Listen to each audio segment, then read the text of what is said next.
The juices. You know what? Woo! Right now. Woo! Woo!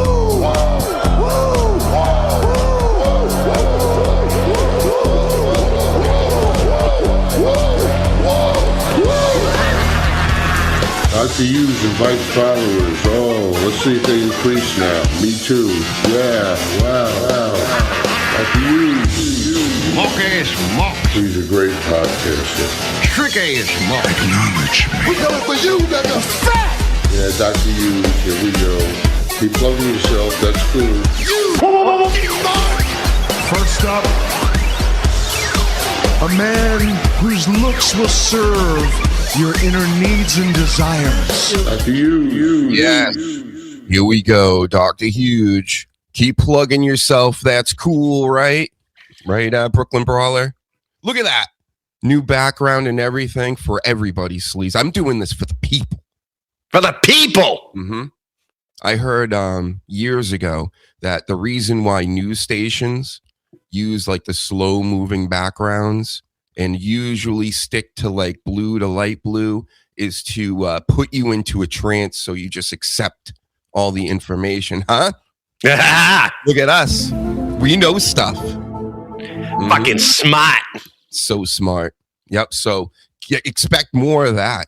Shout out to everybody out here watching.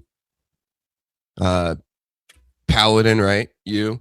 Sharing, get liking. Hit all the buttons, everybody that's going to be listening in the future. We got the Sleaze in the house, everybody. Fucking right. Your friendly neighborhood Sleaze. In the building. Mm-hmm. Oh, we can't see your text here. Philly Sports Pride. With Triple H on the screen. Hold on. Let me fix that. Let me fix it. Where is it? Where is it? Are you, though, for the people? All the people. Except Philadelphia pro sports fans. Right. Mm-hmm. And Rikishi. Yep.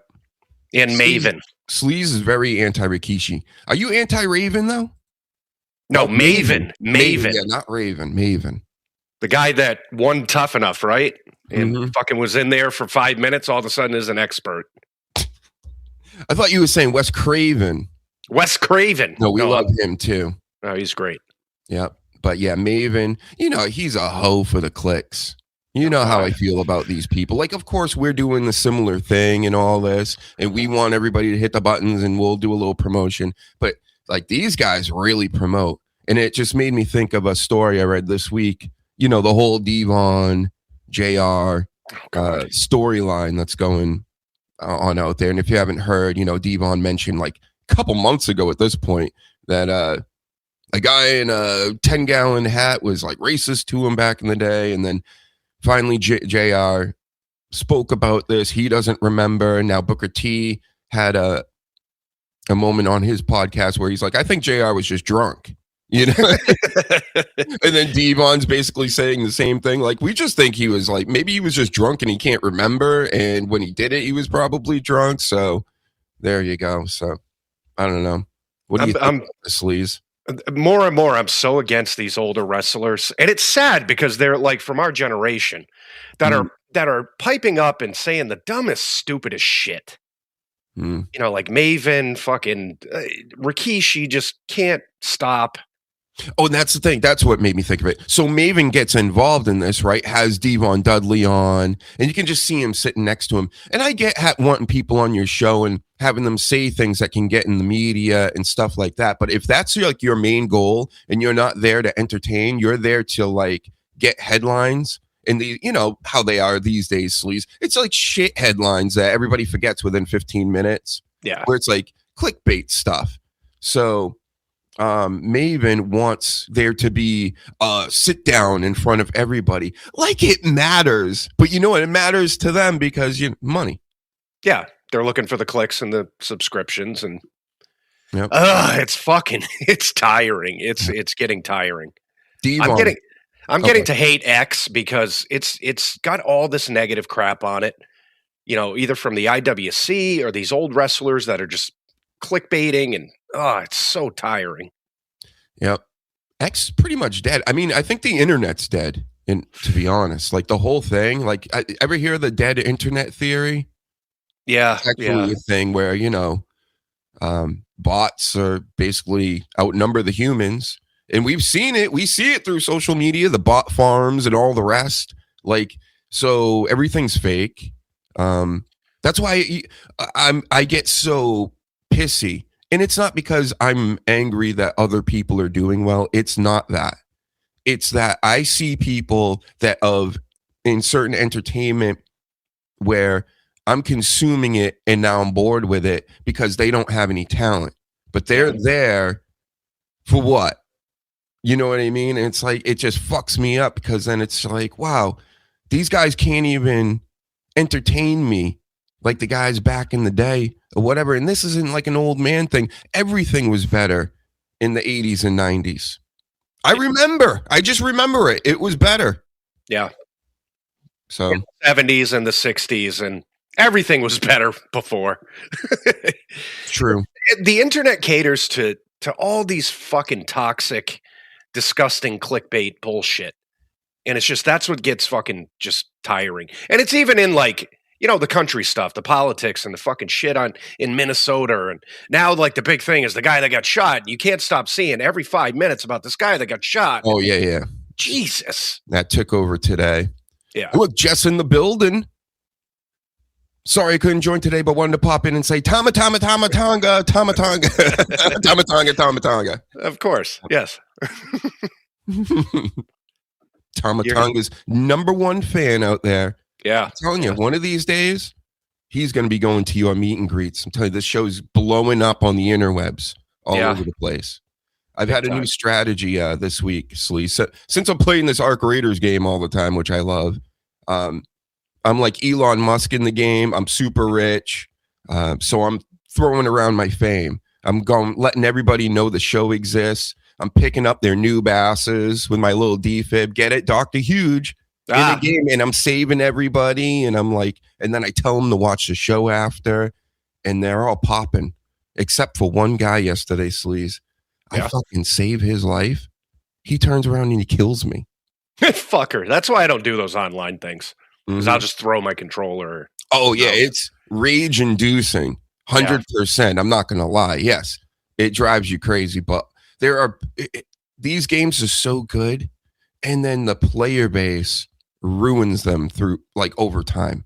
Yeah. They exploit, they cheat, they start doing things like that. Another guy comes up to me. I give him an arc reactor, whatever the fuck that is, right? A gold level piece of loot in the game because I don't need it. I'm rich. So I go, hey, you want this arc reactor? I drop it in front of him. The fucking guy, he goes, whoa, don't leave yet.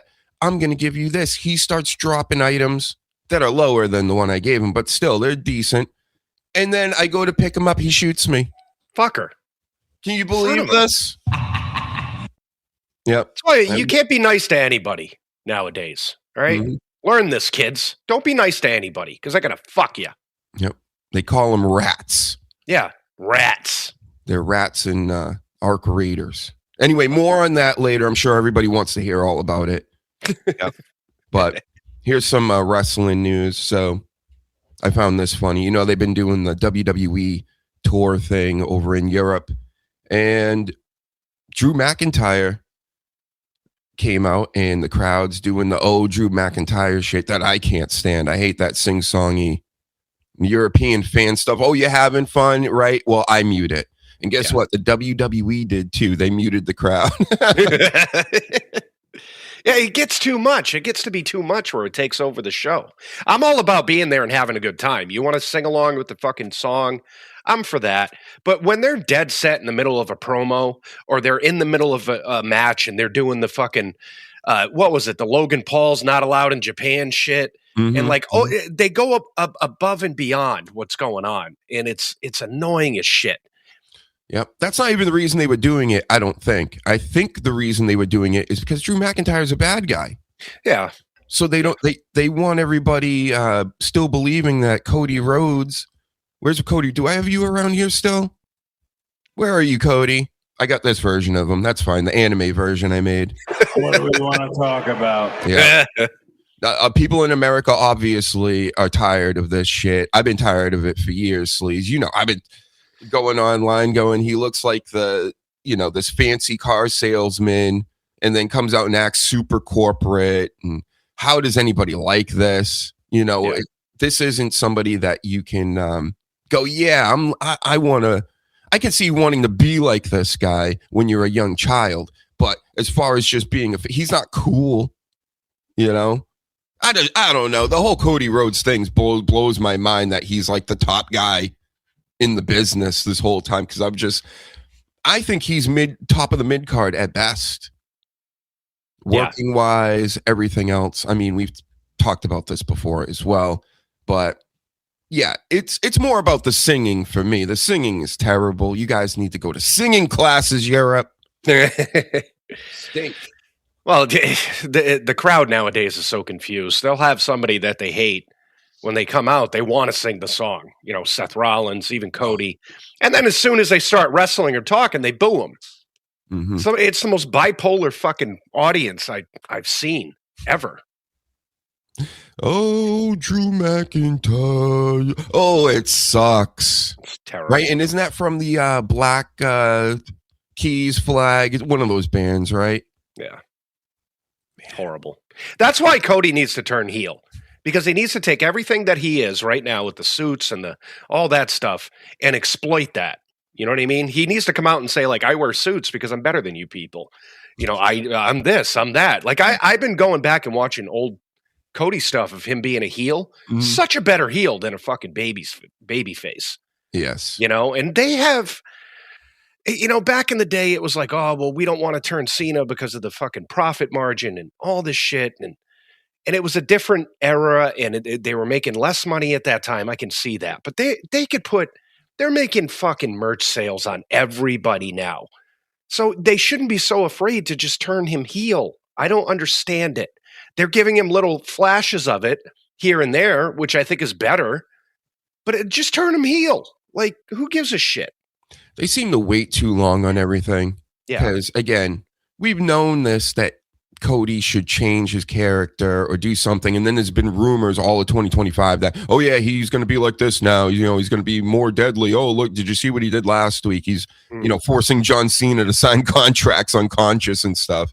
Yeah. But, and then he goes right back to high-end car sales, Yeah.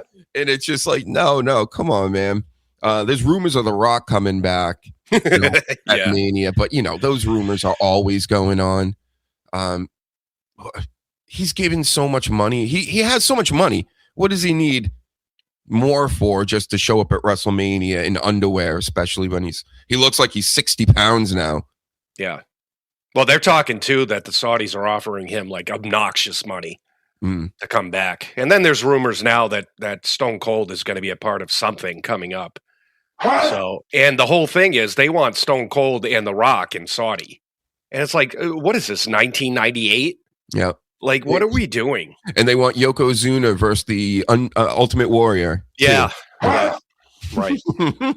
Can you guys get Chris Benoit? Yeah. What?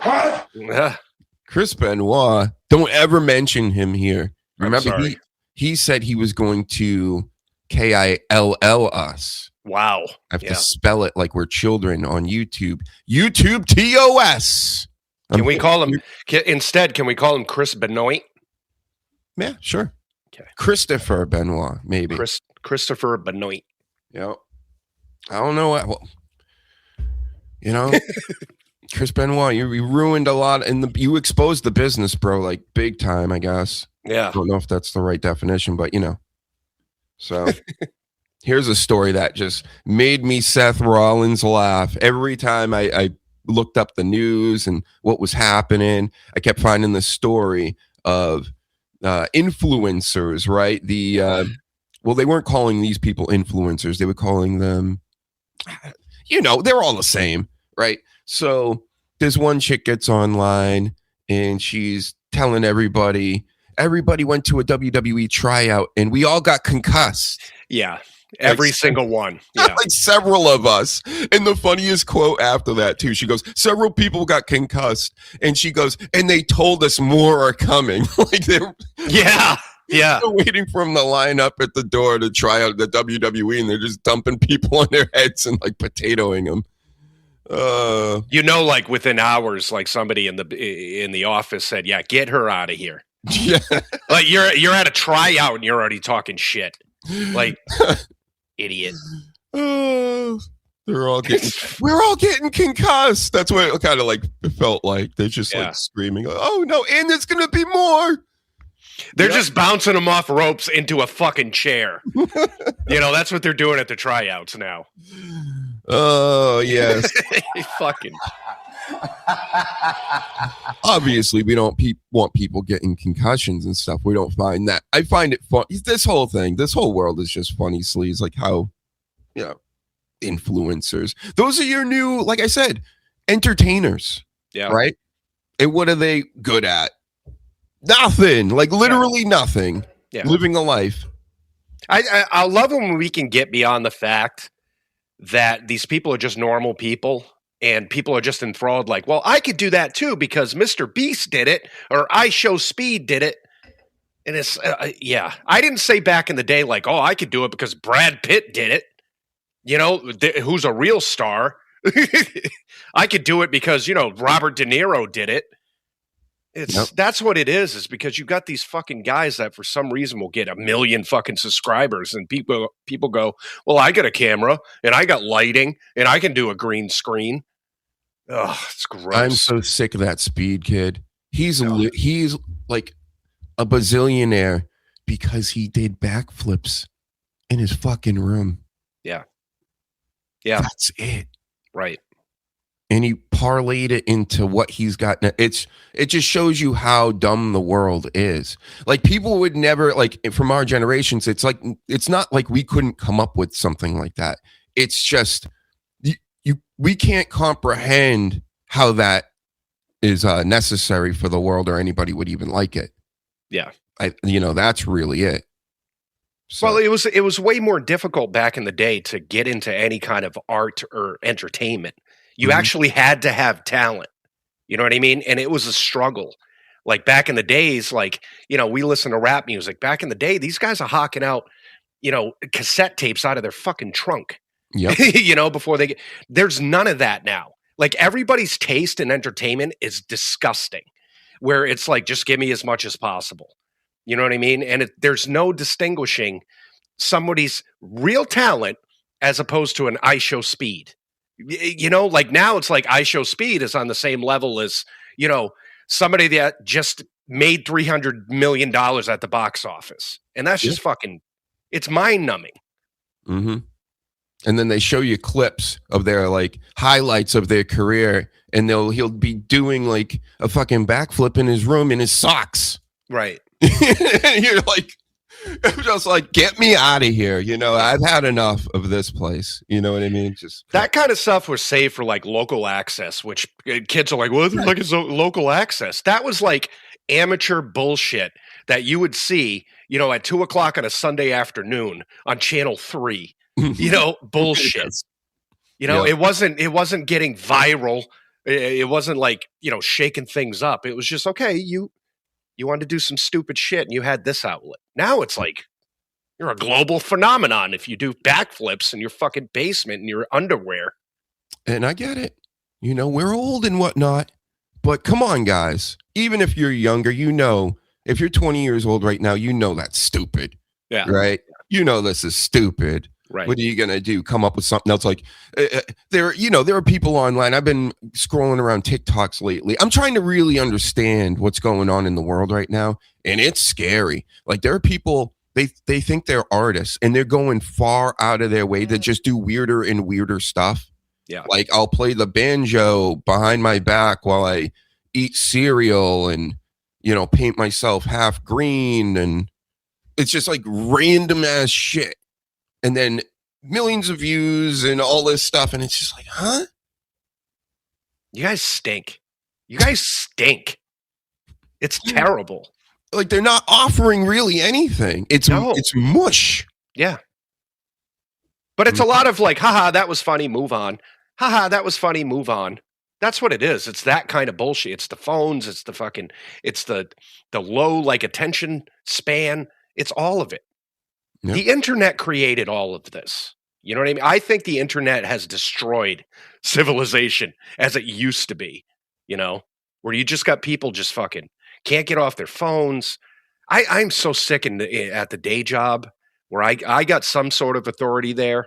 And it's like you walk up onto a job and everybody's on their fucking phones. And every fucking day you have to sit there and be like, can you get off your fucking phone?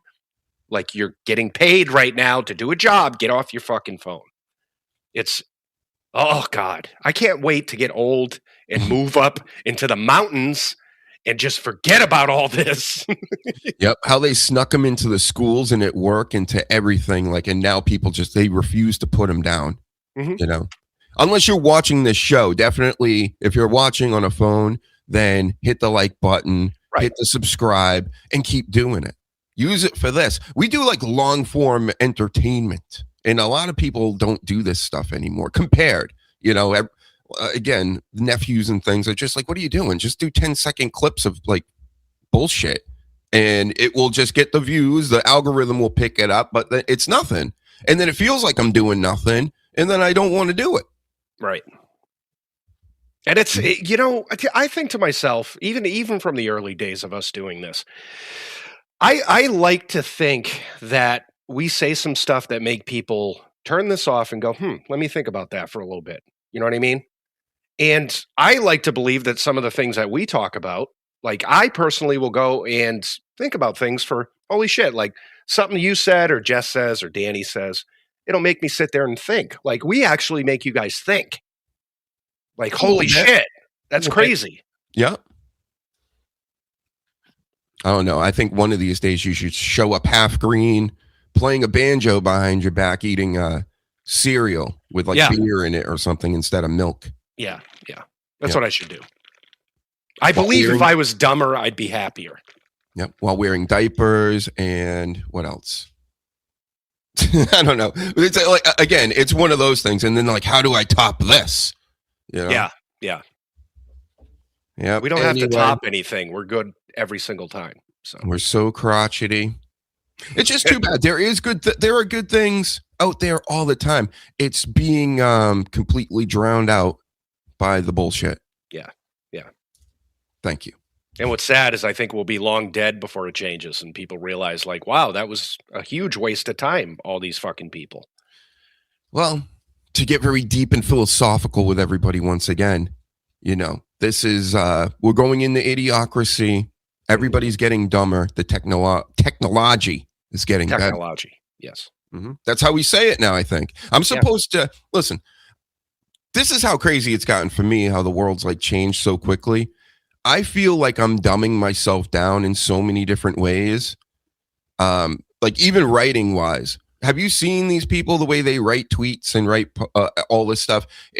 They don't want you to use punctuations, and they want you to fuck up the words on purpose to make it more easier to read, faster to read, stuff it's crazy, Sleaze. I'm telling you, there's a lot of people that they're starting to get into their 20s and they can't even read, bro. Yeah. Try talking to these kids. It's painful. Mm-hmm.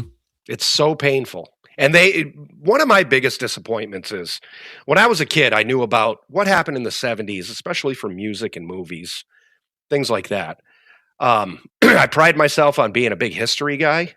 Maybe I'm not like everybody else or the mainstream, but I knew my history. These kids don't know shit about what happened before them. And that's sad.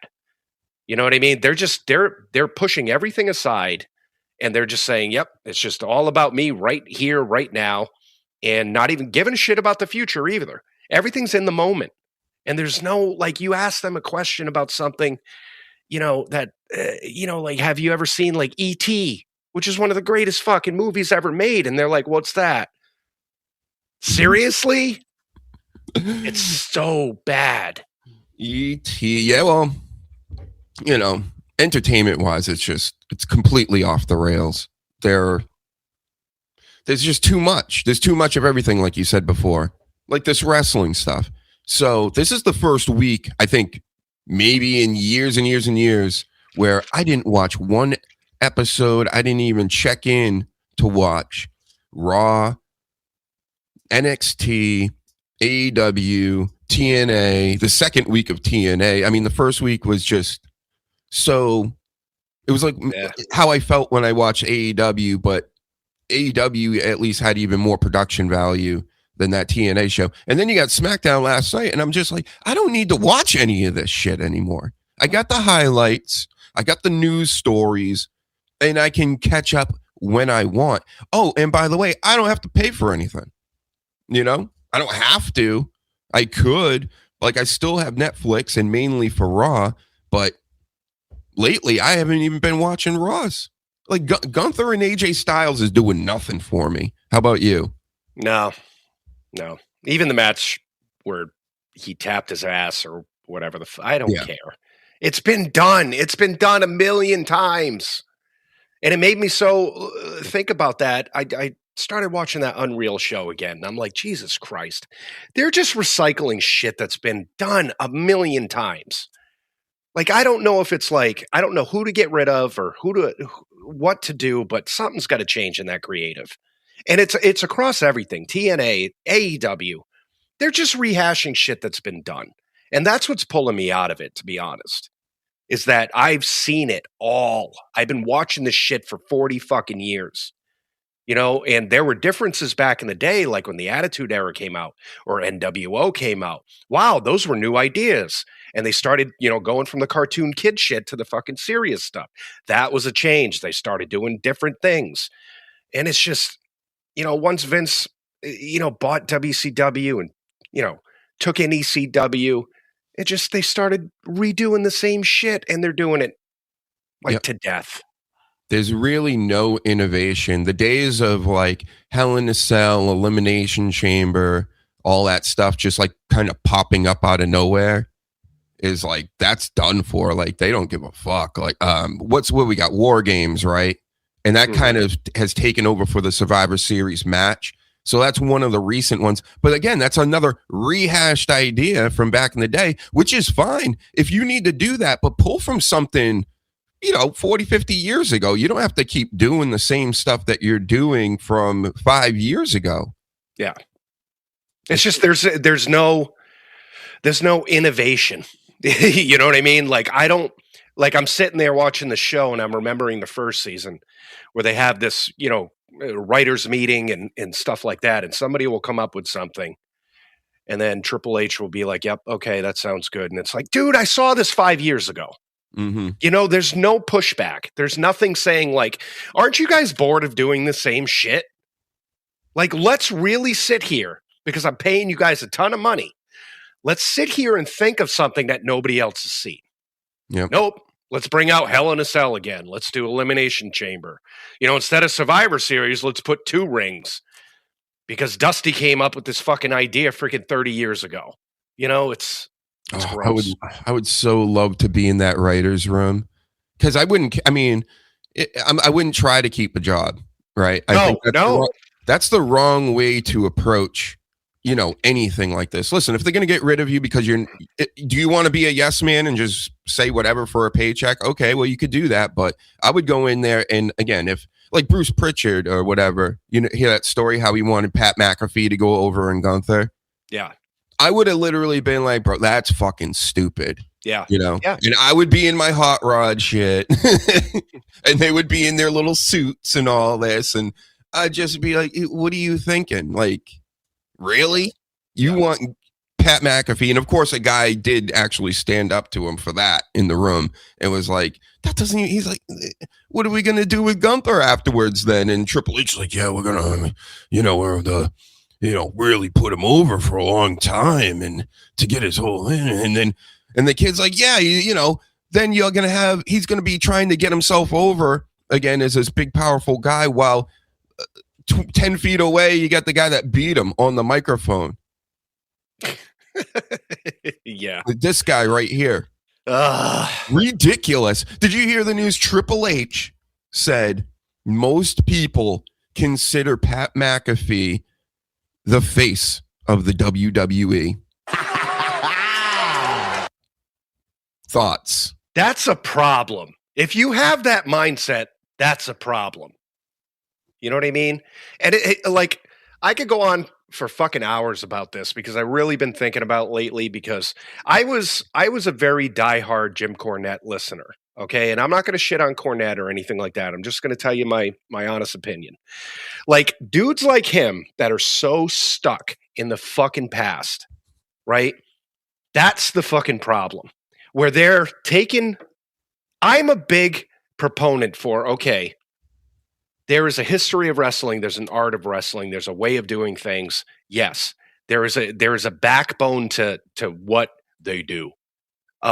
And all that shit. I get it. But at the same time, it's the year 2026. Okay? We've seen everything for over 100 years. You can't keep rehashing this fucking shit and say to yourself that this business is going to survive for another 100 years. You have to innovate. You have to change shit. Okay? You keep the WrestleManias the same. Royal Rumble's their second biggest pay-per-view. Keep that the same. Get rid of fucking Hell in a Cells, Elimination Chambers. They've been done to death. All that stuff. Get rid of your AEW, Texas death matches that you've seen 100 times. The barbed wire fucking ropes. All this fucking, even like Money in the Bank. They're all dated. Come up with something. Like, you need one person, which was Vince McMahon back in the day, that came into the business and said, you know what? I'm going to change it. I'm going to innovate it. And he did. We need that desperately, that one person to sit there and say, like, okay, wrestling is this. Here's the basis. All right. But we got to go into the future. In 2026, they're doing the same shit as they were doing in 2000, in 1990, in 1980. Okay. They're doing the same shit. If you look at the history of it, you need that guy to come in, or that group of people to be like, listen, flip it around, make it something different, or we're going to die, as an industry. If I were the WWE, and I agree with everything you just said, I've mentioned it many times that I expected pro wrestling to be a hell of a lot different than it is right now. If I knew, say 20 years ago, that it was going to be literally almost the exact same thing, I would have been like, that's weird. Like, they're not trying to do anything. My idea was always this. And of course it's pulling from another idea, Lucha Underground.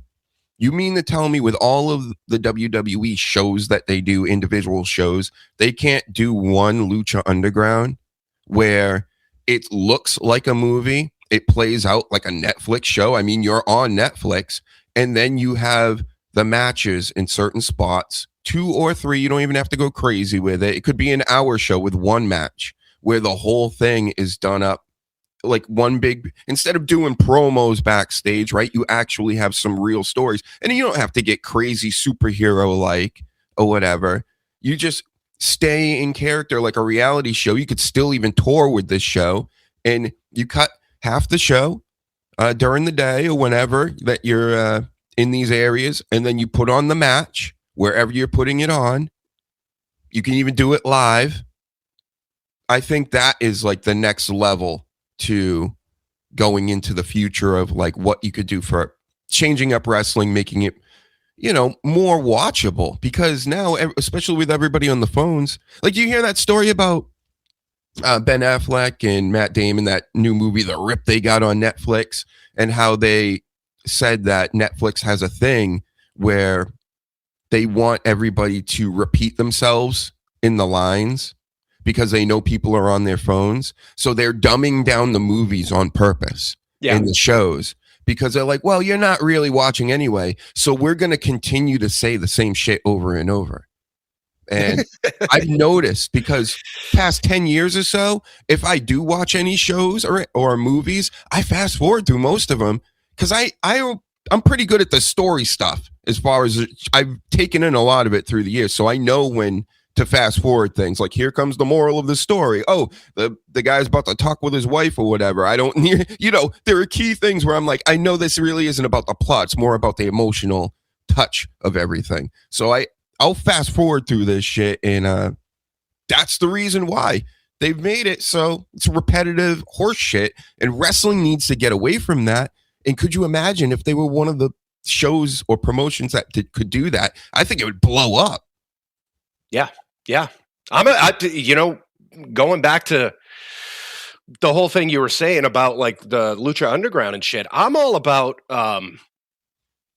taking it outside the ring more. You know what I mean? Like, you could even have like Cody going to the next town, filming him doing that. The guy who's the antagonist, like meeting up with him at a fucking truck stop, talking shit. You know what I mean? Like meeting up at his hotel, making it real. Like, make me believe that this is going to be a fight. You know what I mean? That's the biggest problem with wrestling right now, is nothing is believable. There is not a fucking. I was thinking of this on the way up to New Hampshire, as I'm sitting there listening to another fucking podcast that's just garbage. Is that I totally lost my train of thought now because I'm fucking so upset about this. You're talking about like Lucha Underground, what they could do to change, and yeah, and it's just like, do more of the production, like you said, of like a real fucking story. And they, like, back in the day, this is what I was going to say. I'm getting old. Back in the day, you could sit there and look at a fighter and be like, you know what? I'm wondering whether or not in real life he could kick my ass or not. It made you question how tough this person was. Like, you could look at a Brock Lesnar back in, 2004 or whatever and be like, he'd fuck me up in real life. He really could, but he made you believe that he really could. You know what I mean? That was the fucking difference. You had people that were so believable in the ring that it was like, wow, he's really fucking scary. Now it's like, I don't look at Cody Rhodes and say, hey, maybe he can fuck me up, because he's not making me believe that shit. So if they had these behind, instead of, the same format we talk about all the time where they, the fucking drone shot of the city and then somebody comes out and blah, blah, blah, scripted shit. And then they go to a mid-card match and then and then they set up the fucking main event and everything else is bullshit in between. Do what we're saying. Have it cut to a fucking thing where earlier in the day, Cody Rhodes was at a toll stop and somebody fucking dragged him out of his freaking, tour bus and beat the shit out of him because they're going to fight two weekends from now, Yeah. And Jesus Christ, it's like, there's so much you can do and they're just being so fucking safe. It's gross. Yeah, it's funny that everything that happens in the show is like in the arena, Yeah. Always. So like there's real, and then when they leave the arena, they're back to being, their real name on Twitter or whatever. And they're like, this sucks, Yeah. And then they go, well, everybody knows kayfabe's dead. Everybody's been screaming that ever since, we started the show. But it's like, we get it, but that's literally the fun of it. Like, so constantly acting like, oh, this is fake, this ain't real, over and over and over again, it does nothing but make me disinterested. Yeah. Just go ahead. No, just quick. That's why I appreciate people like Drew McIntyre. You know what I mean? He's an old school guy. He believes in the kayfabe. He's totally in character all the fucking time. You know what I mean? And it's like very few little posts that he puts, like he'll be with his cat. You know what I mean? Where it's like, oh, okay, he's actually a real person. But then he'll throw in like, well, I just slept with my fucking championship belt and I'm the greatest ever and da-da-da. So you look at a Drew McIntyre and you're like, all right, he could probably beat the shit out of somebody because he's making me believe it. And that's what's fucking annoying about like the people that run these things now, where they're not saying to people like, listen, if you're a heel, be a heel. I don't want you fucking, doing TikToks with, a baby face and then trying to convince people on Monday that you're a bad guy. Like, it's bad for business. And I don't understand why that's being allowed, I don't get it either. Yeah, and CJ, WWE could bring more edgy storylines and blood and violence. Again, this time including the women's with longer matches, but that's just me. And see, that's fine and all that. They still will have that every once in a while, but they've totally gotten away from the blood and the edginess. It reminds me of the Chelsea Green story this week. She wants a Attitude Era like storyline with her husband Matt Cardona there. They're not doing it. They're not going to do that. That would be entertaining, and they're not trying to entertain. They're trying to just put slop out to fill up time and fill up the all these different shows that they have, because it's the future. You don't need to make good stuff. Again, my nephews and everybody, you're telling me, all the kids are going, stop trying so hard. I get you're doing what you're doing. You're doing a show and you want it to be good and stuff. They're like, don't even try hard. Just take snippets here and there and just post them over and over. Like they're just saying, do what everybody else does, which is like buy viewers, have bot farms, fake it. And then, when maybe you'll get there, because then people will actually see you, right? Mm. Or maybe I have to become a woman, I think. Yeah. That would make, oh my God, if I was a woman, Sleaze, I'd be like running ESPN right now. I would have OnlyFans. I would fucking have everything. Take advantage of all that shit. Mm-hmm. Gee, I'd be a billionaire. OnlyFans, it would be like what, $50 a month? Yeah, oh yeah. Big time.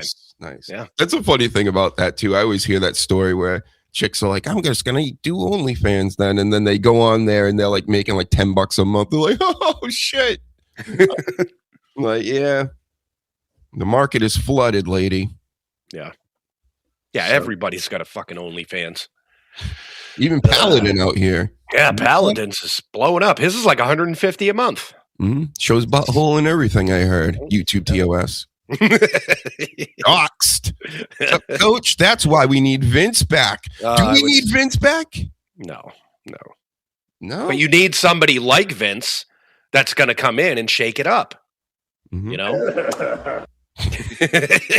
That's him dapping up John Cena. Yeah. Before he drops an N-bomb right in front of Booker T and his wife. What's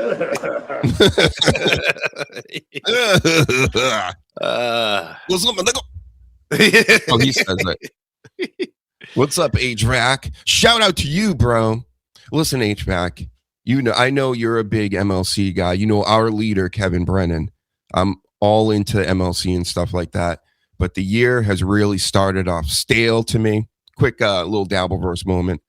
And his I'm not a fan. Chad has go away heat with me. He's just obnoxious to me now. It's not really that much. It's not funny anymore. It's kind of run its course for me.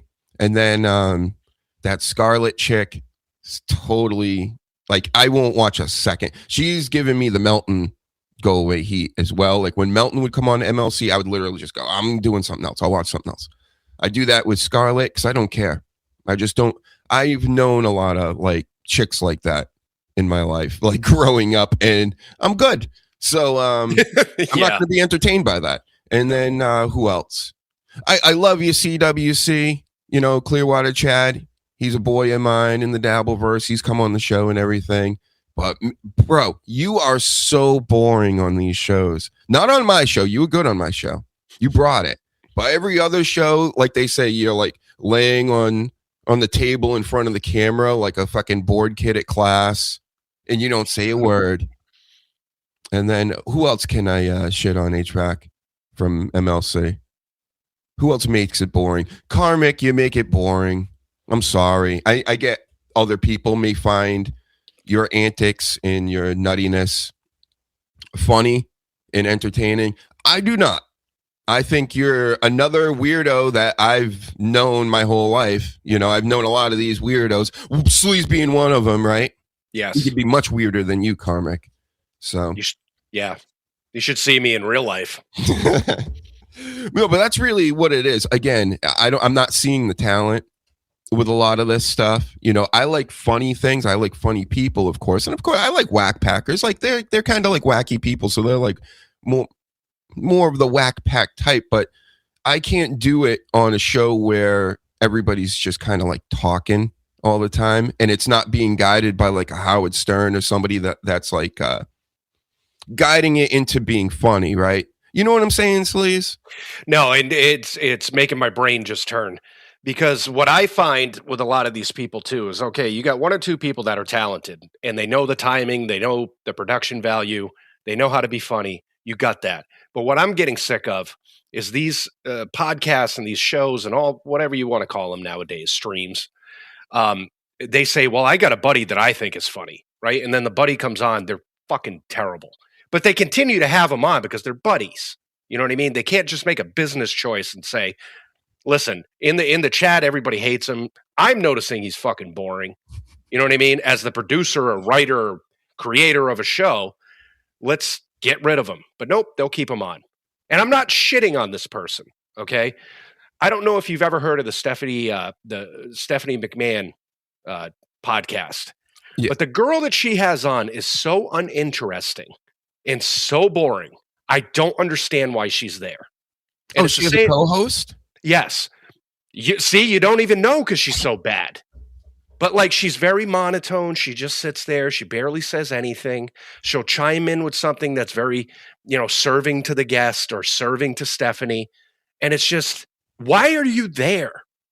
Like, why the fuck are you there? Yeah. And that's what I'm getting tired of. The Logan Pauls with his buddies that aren't funny, and the Pat McAfees with his friends that aren't funny. You got to make business decisions. If you got millions or whatever fucking shit, and you're making all this money off your podcast, be a businessman about it. Be a producer. Say to yourself, this isn't working with this person. Sorry. Have fun with your future endeavors. But no, they make you fucking listen to these people because they're friends or their family or that's tiring. I haven't listened to any of these shows on the WWE podcast network because one, you got Logan Paul, his show stinks. It's always stunk. It's always stinked, and it will always be the worst. And then you have Stephanie McMahon, like you said, which is just ball wash fest. Yeah. She just goes on there. She ball washes herself and everybody else. And then we got the Undertaker and the wife, which is like, come on, Undertaker. Like, you were the one guy I might have actually tuned in to listen to when you went over to WWE. But then you getting rid of your boy who started the show, and then bringing your wife on, Michelle McCool. I mean, no, who wants to hear this? Not me. No. What else we got, Sleaze? Who am I missing? Oh, Cody Rhodes. Oh, Cody. What do we want to talk about? What do we want to talk about? That's literally the name of the show, and it's come on, man. I'm so glad you brought this up because it's been infuriating me, that entire network. Because I'll break it down real quick. So Stephanie wants to make you cry the whole time, and she's always got to. She's constantly got to find something that you're depressed about or something, and be like, you're good enough, and this, and just realize everything you've done. And blah, blah, blah. She's like a fucking therapist. And then her co-host is that's right, Steph.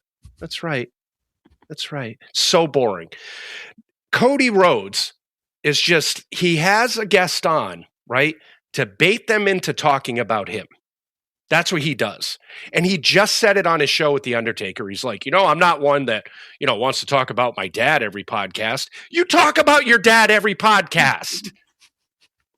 And then what they're doing now is Cody a couple of weeks or months ago had Bruce Pritchard, right? So then The Undertaker just had Bruce Pritchard. So you have the same conversation, okay? Then Stephanie McMahon will have somebody that Cody had, and then Cody will have somebody that fucking Logan Paul had. And now they're just recycling it, so you're listening basically to the same podcast because you're having the same guests. I don't know if it's because they can't get guests, or if it's just like, they're like, well, we heard Bruce Pritchard on Cody Rhodes. It'd be great if he talked to Undertaker, Stephanie, Logan, and fucking that. What? What are we doing? It's because it's WWE's propaganda arm. That's what it is. That's what it is. And then that's why they would never have us, even though that would be amazing for them. Because like you said, they got the emotional podcast. They got this type of podcast. They got that. And then they got the ones that are supposed to make you laugh, right? Which is what? Probably the Sam show. I guess. I think he's on there too. He gets all the wrestlers too, like you said. And Sam, Sam's a whole nother thing. First, I don't know how the fuck he got that gig. And now it's like, I just went down the rabbit hole this week because I was slow at work and I'm like, I got to listen to shit. So I listened to like Sam Roberts, Van Valet, all the ones, you know what I mean? Mm-hmm. Which Chris is the only one with a decent podcast, Chris Van Valet there, or however you say his name. He's the only one that is like, all right, he comes prepared. He's got good questions. He gets good information. Great. So Sam Roberts pretends he's a heel on his show with the girl he's with. Okay. And it's another one where I don't know why this girl is on, because she acts like she's about 13 years old. And she repeats the same thing over and over and over and over. They were talking about AJ Styles, and it might be in the last match and all this stuff. And she's like, no, I just want so much more AJ and I don't want to see him leave and blah, blah, blah. And then he's talking like, oh, well, I'm a fucking heel. And you're not a heel. You're like 5'3" and bald and dumb. You're not a heel. You're not you. I'm bald and dumb though, too. So I'm offended by what you just said. I don't care. So, but the whole thing is like, it's infuriating how bad these fucking podcasts are. I don't know how they have the audience they do, let alone an audience at all. Because it's like anyone with a brain that listens to this is like, I'm out. Yeah. Yeah. It's all not for us. They should have us on the podcast network. We could do the Howard Stern thing over there. Well, we could go, okay, so we're going to have Bruce Pritchard. Okay. And then we ask him real questions. Yeah. And like, actually have fun with how crazy would that be? Yeah. Imagine if we had a studio somewhere like where we could bring these people in and do it. Oh my God, it would be amazing. Yeah, yeah. Yep. But we'd ask them about the Vince shit. Like the stuff people want to hear. Yes. Not like, questions that you just had on 3 other podcasts. Because you could see it in their eyes. Like, I just got asked this last week. If you watch the YouTube fucking version. It's gross. So step your game up, WWE. And MLC as well. I can't tell you if it's been good lately because, again, I haven't been watching because, they have all these people on that I'm just like, all right, well, here we go again, Same recycled horse shit. Yeah. So here's a story, very sad for the KO fans. They don't know when he's going to be back, if and when. So he may never come back with that bum neck of his that he had surgery on, supposedly slimmed down. That was the last, one of the stories that we heard. But, get well, Kevin Owens. It'd be sad for many out there. He does have a lot of fans. I just happen to not be one of them. It doesn't really rock my world in that way. But I heard he's running LFG as one of the new coaches. So we'll be seeing him on WWE TV very soon again. Yeah, it's very vague about a lot of the injuries right now. And obviously because of Rumble and Mania and surprises. Because even Seth was like, yeah, it could be 4 or 5, 6, 7, 8 months. I don't know. So. Yeah. Yeah, the injuries stink, and they've been piling up lately for them.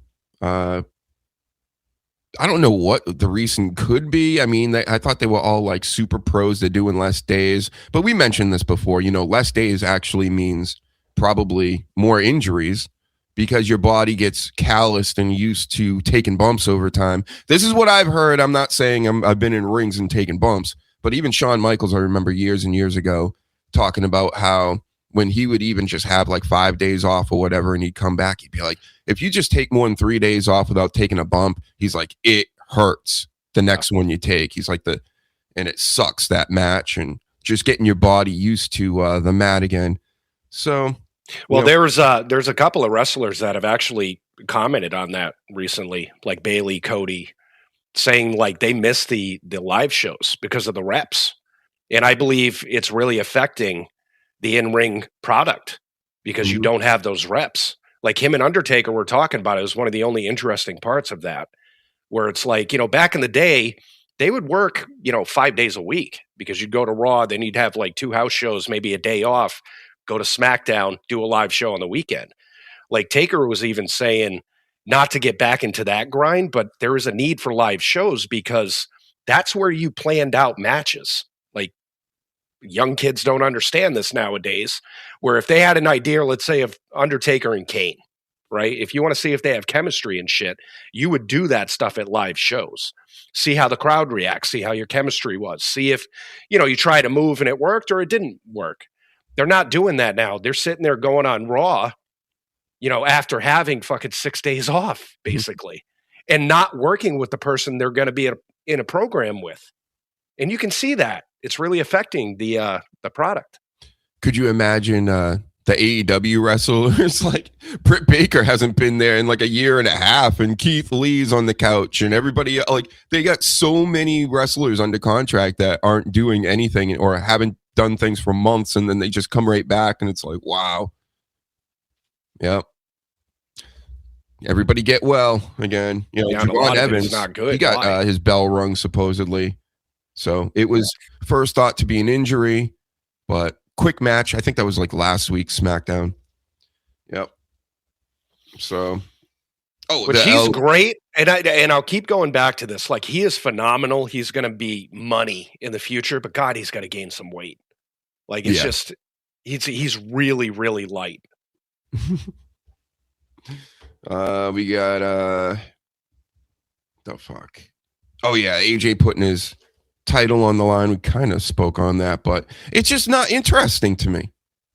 Not at all. When's Royal Rumble? Is it today? No, it's next weekend. All right, Tonight's Saturday night's main event, which okay, I'm gonna watch it, but nothing. Yeah, again, I'm not bothering. Like, I can't do it. First of all, I would have to get Peacock again. But, yeah, it's just, no. I'm not doing it. Didn't even know. And again, you're losing me, WWE. I don't know. Like, football's kind of lost me. I only watch the Patriots now. NBA's completely lost me. And Arc Raiders is filling all those voids, apparently. Yeah, it's hard to find something good just to... I always like question myself. Am I just old and I become that person that I used to see in their 50s almost? And I'm just crotchety about shit and I'm fucking like, everything's better in my day. No, it was. I'm telling you, we've broken a lot of this stuff down, but like the NBA, NFL, you know, stuff we like and are into, kind of the wrestling. You can see how it's gotten worse, stale, repetitive, whatever term or adjective you want to put on this, that's what it is right now to most of us. And that's like the world. The movies have done the same thing. They just keep remaking the same movies over and over. There's really nothing popping, nothing original standing out. So, yeah. But Pat McAfee, we got Pat McAfee at least, right, everybody? Yeah, he's the face to most people. Yep, he's hilarious. Everybody loves him for, I don't know why, terrible voice, does the soy open mouth pictures, he massive dome piece. Yeah. And, you know, he's the frat boy in his 40s, you know, pouring beer in his head and everything. And it stinks. And what upsets me more than Pat McAfee is that there are Pat McAfee fans. Yeah. But do you ever hear them? Do you ever say like hear them? That's the thing with me. Maybe I'm not. I hear them. This is why it upsets me. So if I write, you know, oh my God, I can't stand Pat McAfee or something on social media, people will immediately come to his defense and go, I like him though. He's good.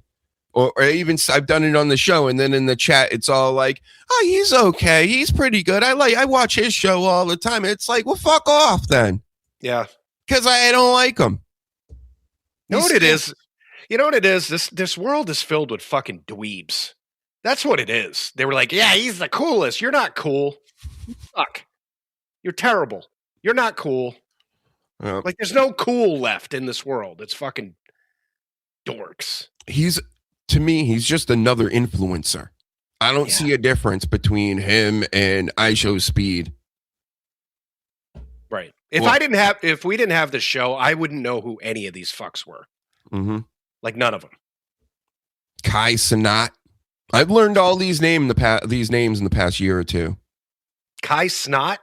Who the Kai fuck Cenat, is that? yeah.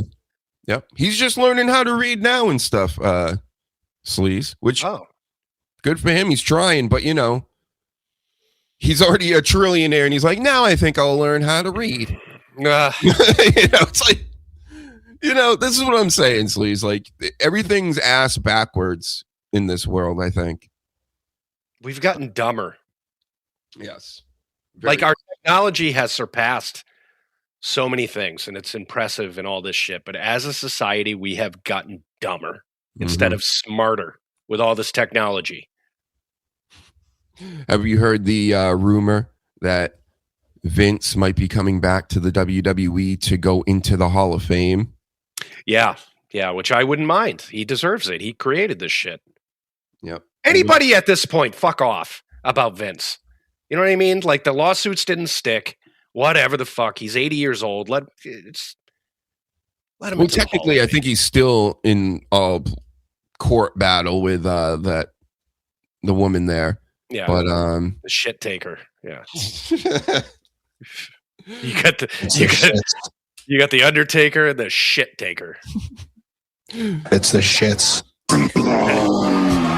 Yeah, that's Undertaker on the toilet. But we got that white hot take and rumor from Logan Paul podcast, so I'm sure it's 100% true. Right, because there's so many revelations coming out of that shit. Well, I had this story all set up for Jess. Shins and Tama may be teaming up, and Tama Tonga got the pin on the Wyatt Six after the Wyatt Six, one of the guys there, Dexter Loomis, got hit in the head with the lantern. So he got hit in the head with Bray Wyatt. Technically, that's how I took it. Very offensive. Solo Sikoa. So they left with the win and the lantern. Still, do you give a shit, Sleaze, about that? No, not at all. And like, people online are like, oh my God, I can't believe they did that with a lantern. It's so disrespectful. It's fucking wrestling. Shut up. It's probably not even the same one that Bray used. And shut up. Yep. And they're all LED lanterns too, which I can never take serious. You know, if you have a lantern, who buys a LED one like that? Yeah. It's just very funny. The way you'd always like act like he blew it out and you'd shut it off. Yeah. I love Bray Wyatt, man. I got all his action figures, everybody.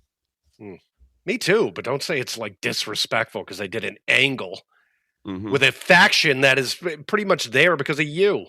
Don't tell him about CM Punk and The Undertaker. What went down with them. Yeah. Pissed that Undertaker off. Yep. Kane, I mean, he was burnt alive, wasn't he? Right. Yep. Later found out it was mental scars. Triple H had sex with a corpse, didn't he? Yeah. In a Kane mask. Or he was in a Kane mask. Yeah. That was Kane. That wasn't Triple H. Get it? Oh, but Triple H drugged Stephanie to marry her. Oh, that's right. That was him. Man, they did a lot of stuff back then. And then they even wanted to have an incest angle between Stephanie and Vince at one point. Remember that story? Yeah. Wow. That's fucking disturbing. You know what? That's the only thing more disturbing than that storyline, which is probably Bruce Pritchard's, is having Pat McAfee go over Gunther. That's the only thing that would disturb me way more than Vince McMahon trying to bang his daughter. Yeah. Get it, folks? That's like, how bad it is. So if you were the head of WWE, let's say you're Triple H, right? And you're in one of those writers' meetings, and you got Pritchard, you got Michael Hayes, you got that fucking guy that is the head writer, or whoever the fuck that guy is. You got Paul Heyman. You got Road Dogg. Who are you keeping, and who are you getting rid of?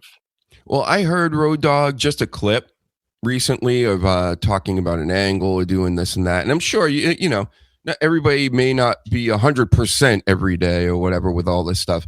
But I don't think Road Dogg's really all that necessary. I'm sure he may know about wrestling and everything. You're cool, Road Dogg. I think all these people are cool, right? You guys are great. I think what you would need to do is like a production group for music or movies or anything else. You have like a maximum of 3.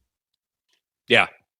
3 guys, and then you could even have votes if like things are like, you know, you're really like, well, we don't know, but then, you know, 2 of them are like, well, we think it should be like this.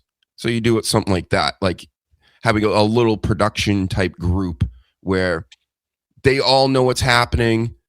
The word stays with them, so there can be no leaks. And if there is a leak, we know who it's. 1 in 3 of you guys. Yeah. And instead of, at one point, remember they said they had something like 27, 28 writers in the room? Yeah. So fucking unnecessary. Pay 3 guys really well and have them keep the never-ending story going. Like, what's the big deal? Yeah. Yeah. I agree 100%. So who would your 3 people out of everybody I just said? Oh, and you got to include Abyss. You got to include Bobby Roode, Jamie Noble, all these people that are producers. Right.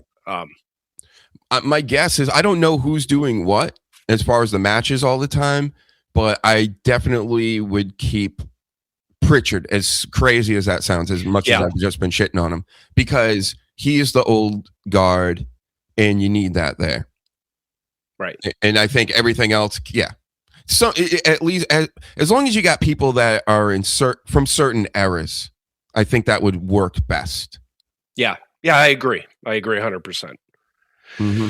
And I also agree, like, you don't need all these people. Like, I don't know how these guys and girls do it nowadays, where you see the gorilla position and they got like 30 fucking people in there, right? You got Triple H, you got Bruce Pritchard, you got all the writers, you got all the fucking, all the agents, or, you know, show match producers and all this stuff, all just ringing into your fucking ear while you're in the ring doing your shit. I don't know how that is productive at all. Back in the day, it used to be Vince. That's it. He would sit there and ask people. You could see back in the day, he would have 2 or 3 people in there, Pritchard, you know, like Michael Hayes, shit like that. But it came from him. Where nowadays, it's like you got the guy that's producing the show, you got Triple H, you got the fucking announcers, you get the ref. They're all in the same fucking feed. And as you're trying to do like suplexes and shit, people are screaming shit to the ref that's telling you shit, and it's coming from Jamie Noble or it's coming from fucking Bobby Roode. Like, how is this working? Yeah, I don't see how it can be, how that's smooth. It's too micromanaging, and that's not what wrestling is. Yes. You're supposed to say, have the wrestlers come up with the match. Okay, you came up with the match, go out there and fucking do it. And sure, you got a headset to the ref so you can be like, we're ending this thing. Right. That's it. That's really all you need to do. It's a time-based thing. You don't need any interaction from backstage other than a quick call to the ref, like, this guy's running in now. We didn't plan this, but this guy's going to run in. Let him know that this is how we're doing it. Done. You know? Yeah. But now instead of just winging it like that and making it good and organic, and say, even if, like I said, fuck ups can happen, sure. But fuck ups happen more when it's micromanaged.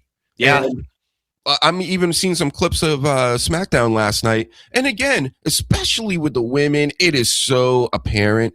They are just like, all right, I'm going to wait for you to do this here. And now I'm going to do this. And you can tell the wheels are moving in their brain. And I'm seeing it live as I'm trying to believe something is occurring here that's somewhat real. And nope, they're just literally, might as well fucking square dance out there.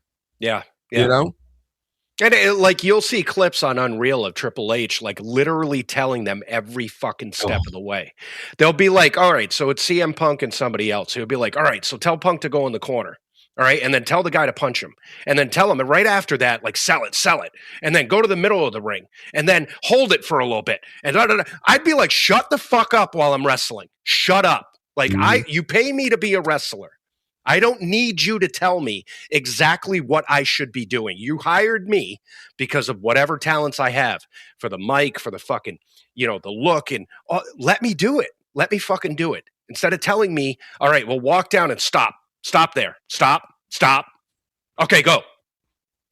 Yep. And then say this to this person, and then back up, and then this. Just go out there and do it yourself. Fuck it. Yeah. And then other things, aesthetic-wise, like, why does CM Punk wear a T-shirt? I never really thought about it. I didn't really care. But since Nash and everybody's brought it up or whatever, it's like, it is kind of stupid. You know, he is the champion. He is wearing a T-shirt. And they're like, well, somebody brought it up the other day. You're a 50-year-old man wearing the T-shirt. It's like, yes, yeah, take it off. Like, he's not out of shape. Yeah, I don't get it. You're the heavyweight champion. Like, that used to mean something. You're supposed to be presentable and shit. And Kevin Nash has always had it out for fucking CM Punk. You know, back in the day with our old intro, we had that Kevin Nash telling him to take a shower and hit the weights. Yep. Get a clue. Yeah. Get a clue. Yeah, that's when I first started getting back into wrestling again, is when they were feuding and Nash is out there and his hair's jet black. This after being in TNA years earlier with full white hair. And then Punk's, telling him you got shoe polish in your hair and he's going off script kind of on him. It felt.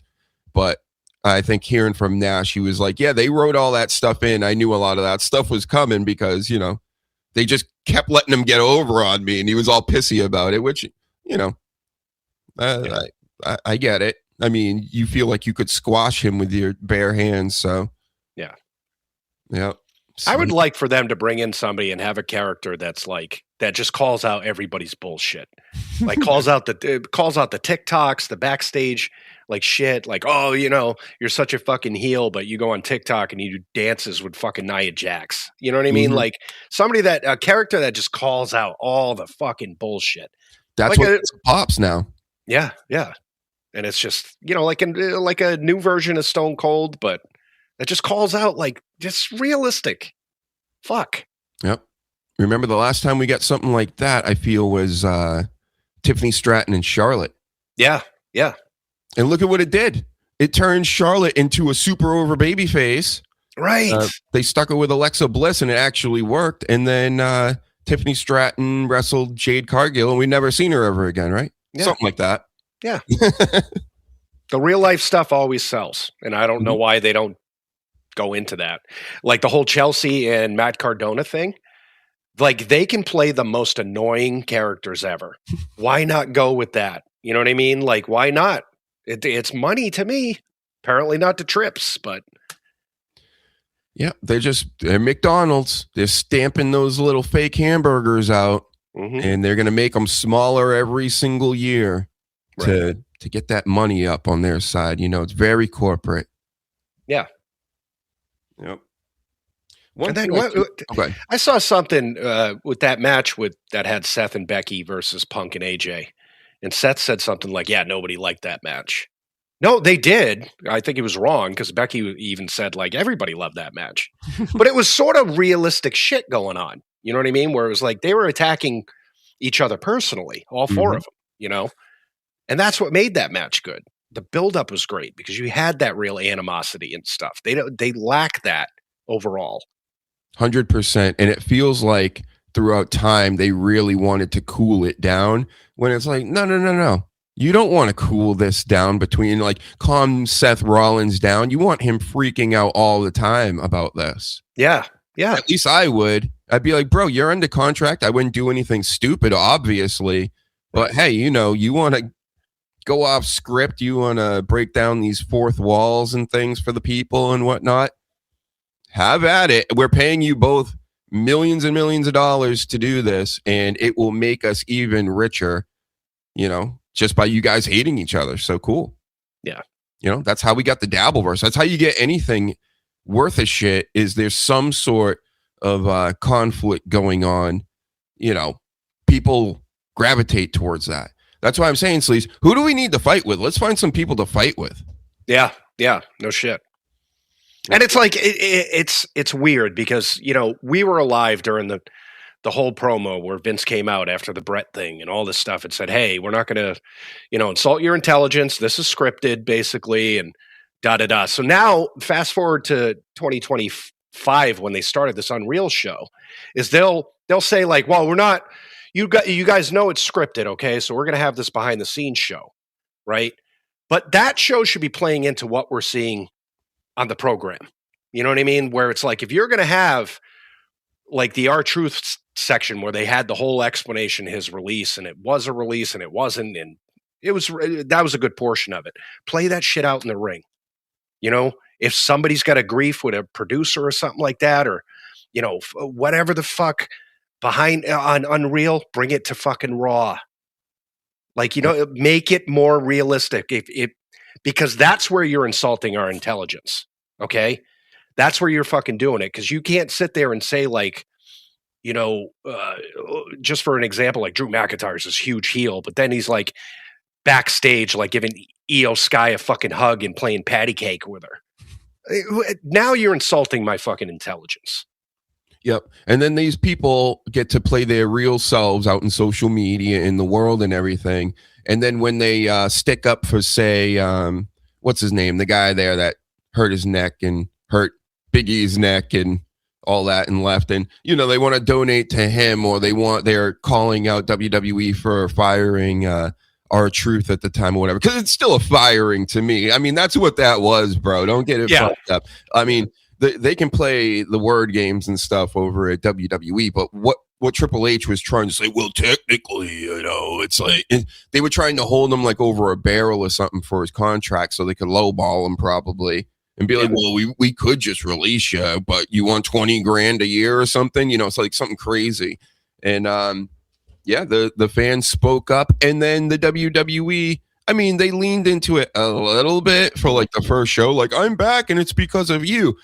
R-Truth should have come back and just went in on WWE. That's what would have really put him over. Like what you're saying is like, act like it happened. We all know it happened. He's back now. Act like something happened. And then Triple H will come out on Unreal or whatever. We do what we do.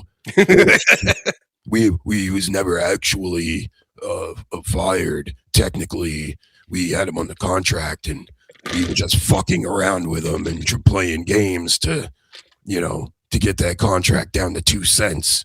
Like he should, if anything, he should lean into it that way, and R-Truth should lean into it the other way. But they're like, no, none of this happened, right? Yeah, I agree. R-Truth should have came out and said, like, listen, you guys didn't think I was good enough. I'm going to prove it. And R-Truth is still fucking talented enough that he can wrestle his ass off. Mm-hmm. Put him into programs where he's whipping everybody's asses and then going, see, motherfuckers, you fired me. It would have been great. But yep, they have him come out. He cuts his hair, and then that was the end of it. What the fuck? How fucking hard is this for you people? And never cut. If you're going bald, don't just cut your hair. Then you're gonna look even more bald. You might as well cut it all off. Yeah. All right. Jacob Fat too. Now he's got his weird squiggly shit that's half you can see it, half you can't. Mm-hmm. It's all faded in and out. Yeah. Yep. Shave it off. That's all you can do, okay? Maybe not the Samoan werewolf at the moment. You can hang on to it a little bit longer because you do the head shake thing and you kind of need it for that.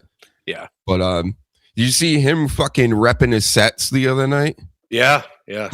He's in full blood gear. Yeah. I wish I had my Hogans. I don't think I do anymore. I think they're Cornet now. No. That's breaking news. No breaking news. And then we got Bro. Oh, yeah, God. he's took over. Bro, Butterface. Remember Hogan? This is where we shed our blood, sets, and tears. That's what Jacob Fat too. He needs to steal that line from Hogan. Yeah. Blood sets. Oh yeah. So even that, I'm watching this right last night, that the highlight clip of Jacob Fat 2 and Cody Rhodes getting in each other's faces, and it was good enough where I'm like, I'll watch this. I'll give it the time, right? But then as I'm watching it, it feels so over the top cringe and phony. Cody brings up he was in prison, and then Jacob has to, yeah, it was, but it made me a better man and blah, blah, blah. And I'm just like totally zoned out at this point. Because again, we've seen and heard all this stuff, Sleaze. This is nothing new. What if Jacob Fat 2 sitting there repping his set in prison, talking about prison and all this shit, and then tries to like shank Cody Rhodes instead? Right. Or even the back and forth. You could have been like, yeah, I was in prison, and if you were there, you would have been my bitch. Yep. Said, so let's get something. Like, fuck. Force him to like hold your pocket that you pull out. Right. Try something like that. Right. Make a stipulation in the match. If you beat Cody Rhodes, he has to hold onto your pocket. Or you know what you do? You got enough money, right? Be like, yeah, you keep bringing up prison. Why don't we have a prison match? Mm-hmm. And you go to an actual prison where they have actual fucking inmates and they have a match there. Wow. You hearing this, WWE, you dumb fucks? Go fuck yourself.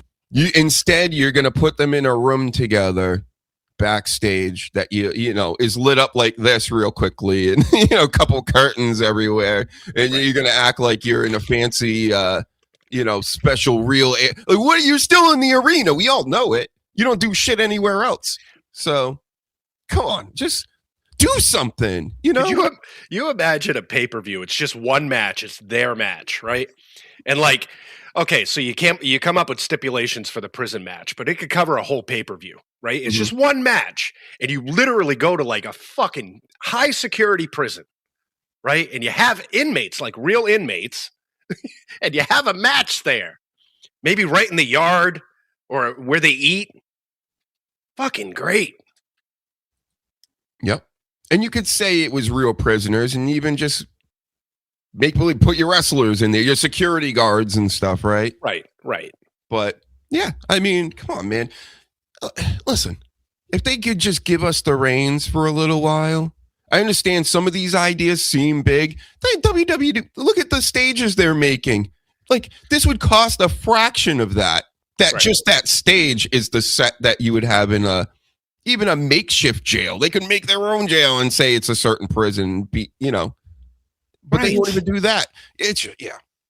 Come on. But you know what they would do instead? We're going to do a prison match in Saudi Arabia, whatever, and then put together, I remember the Punjabi prison. Yeah, I was going to say, it's probably just going to be a cage match. Mm-hmm. It's the shits. Yeah, we don't want that. I want a real prison. And like maybe during the match, somebody does, like you said, grabs a shank, and you think somebody's going to get stabbed. Obviously not, but it makes it good for TV. You know what I mean? Like, fuck me. Yep. Am I making too much sense? It makes too much sense, I think. That would make too much money. Fuck.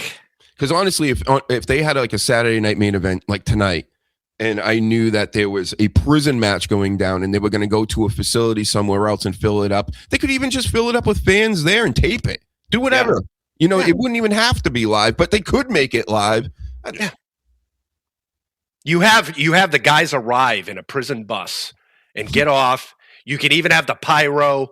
You have their music. They walk into the prison. Oh, shit writes itself. How crazy would it be at an entrance with Jacob Fatu coming down all shackled and things, and then they unrelease the shackles, and then he shakes the head. Yep. You got the prisoners like freaking the fuck out. They punch each other. Like it'd be great. There's a riot at the end. Yep. And the guys are still trying to wrestle, but then you got all the other fucking guys trying to escape. Come on. No. You have the first, how about this? The first floor would all be the prisoners, right? And then the second floors are the real fans with like a fence behind it and things. Right. It would be sick. Come on, sick, brah. Wow, you haven't seen that before, have you? It's just, instead, you know what? We're just going to get, which I like, Carmelo versus Dragunov like we did last night. Maybe we'll get that again. Believe it or not, that's the best title going still. That U.S. title. And then the Miz is involved now. He helped Carmelo get over on Dragunov last night. I mean, it is. It's the only thing that's really interesting right now. Mm-hmm. And it's sad because it's AJ Styles last year. And what they're giving us is a rivalry from like 15, 20 fucking years ago. Him and Shinsuke. That nobody remembers. These kids don't remember. But that's the big thing right now is, oh, God, they had such a heated rivalry in fucking Japan. Mm-hmm. Yeah, Shinsuke's been losing to everybody ever since he won the Royal Rumble a few years back. Right. Which, isn't that crazy? Like, it feels like a dream. Like, that happened. Shinsuke Nakamura won the Royal Rumble. And Asuka. Yeah. And then, it was a fever dream. And then when you win the Royal Rumble, you're supposed to fight for the title at WrestleMania. Yeah. And you never did that. No. So why do it? No idea. They're just stupid idiots, I guess. Stupid. And if you want to have a Shinsuke and AJ match, okay, just My brain's turning today. Bring him back to Japan. Have it there. You know what I mean? Do a little fucking event in Japan. You know what I mean? You have an undercard of like Japanese versus WWE people. Do it like that. Yep. It's more for their fans that remember that than our fans that really don't. Yeah, supposedly they had a Japanese event there like 4 or 5 months ago or something. I remember Omos was over there, and I think he got involved with Noah and stuff, but that would have been the time to do it. And they did do that once before. I remember the main event was Brock Lesnar versus the New Day. Yeah. Like he just beat up the New Day in Japan, which they loved. And I just remember they made a whole, it was like he was Godzilla and he was coming to Japan type deal. Yeah. Yeah. Why don't they do more of those? Because it makes too much sense. Yeah. You know? You got to get going soon. I know we're creeping up on an hour and a half now. Yeah, I got about 10 minutes or so. This fucking storm that's coming, we got to... Oh, yeah, it's going to... Batteries and all this other shit. I'm probably going to do some dabbling. I still have some wrestling notes, too, but I think it's time to take a break. Time to crack open the Seth Rollins juice and take a whiz. Yeah. Thanks for joining us, Sleaze. Everybody follow the Sleaze. Right Do there. it. QR code. Yep. Things and stuff. Follow and fucking subscribe. Exactly. We need subscriptions in YouTube, especially, and then helps me feed my kids. So thank you. It's got like 8 kids, guys. You don't know this because he doesn't talk personally about it, but I have 8 kids by 10 different women. Yes. It's like Eazy-E back in the day, or DMX. 8 kids by actually 16 women, I think. Yeah. Yep. We're doing it. All right, Sleaze. I'm taking a 5-minute break, everybody. I'll see you in a moment with some Dabbleverse clips. We'll start dabbling. I may even try to send Dirty Jersey Rat a link, but I also have him booked for all the clips we've been watching, Sleaze? Yeah. I'm gonna have him on either Thursday. I think that's the plan. Well, I'll see you Thursday, Dirty. Don't worry about it. You can stay in your underwear right now, or whatever you're doing. Yeah. But all right, take it easy, Sleaze, and I'll see everybody else in a minute. And we're back. Look at that. Best show in the world. Oh my God, where's my hat? I'm showing my bald without the 500. Oh my God. This costs you 500 subscribers, everybody. Shit. Now it's going to be clipped, and now I'm not going to get the 500 subscribers quickly. Fuck. Shit. All right, anyway, we're back now. Bald is covered for everybody. I don't want to be called bald. I'm not bald. You can't tell. So, let me set up a clip here. Speaking too much, but before I do this, everybody, I'm trying to get a hair transplant. Go there, check out all the links. Send me a bunch of money, right? Just that's what the dabblers do. They say, what am I doing this for? Send me money right now. Stop being stupid and buy all my merch that I haven't put out yet, because I tried Teespring, and little did I know, Teespring doesn't, do what you want in a timely fashion. See, I thought I was just going to be able to sell merch, make them money, make me money, all that business. And they were like, no. We're just not going to send some items to people. We're going to fuck around. We're going to make your name look real stupid out here. And I said, all right, well, I'm not selling merch through you guys anymore, but it's coming back soon. Again, go here. Comic books.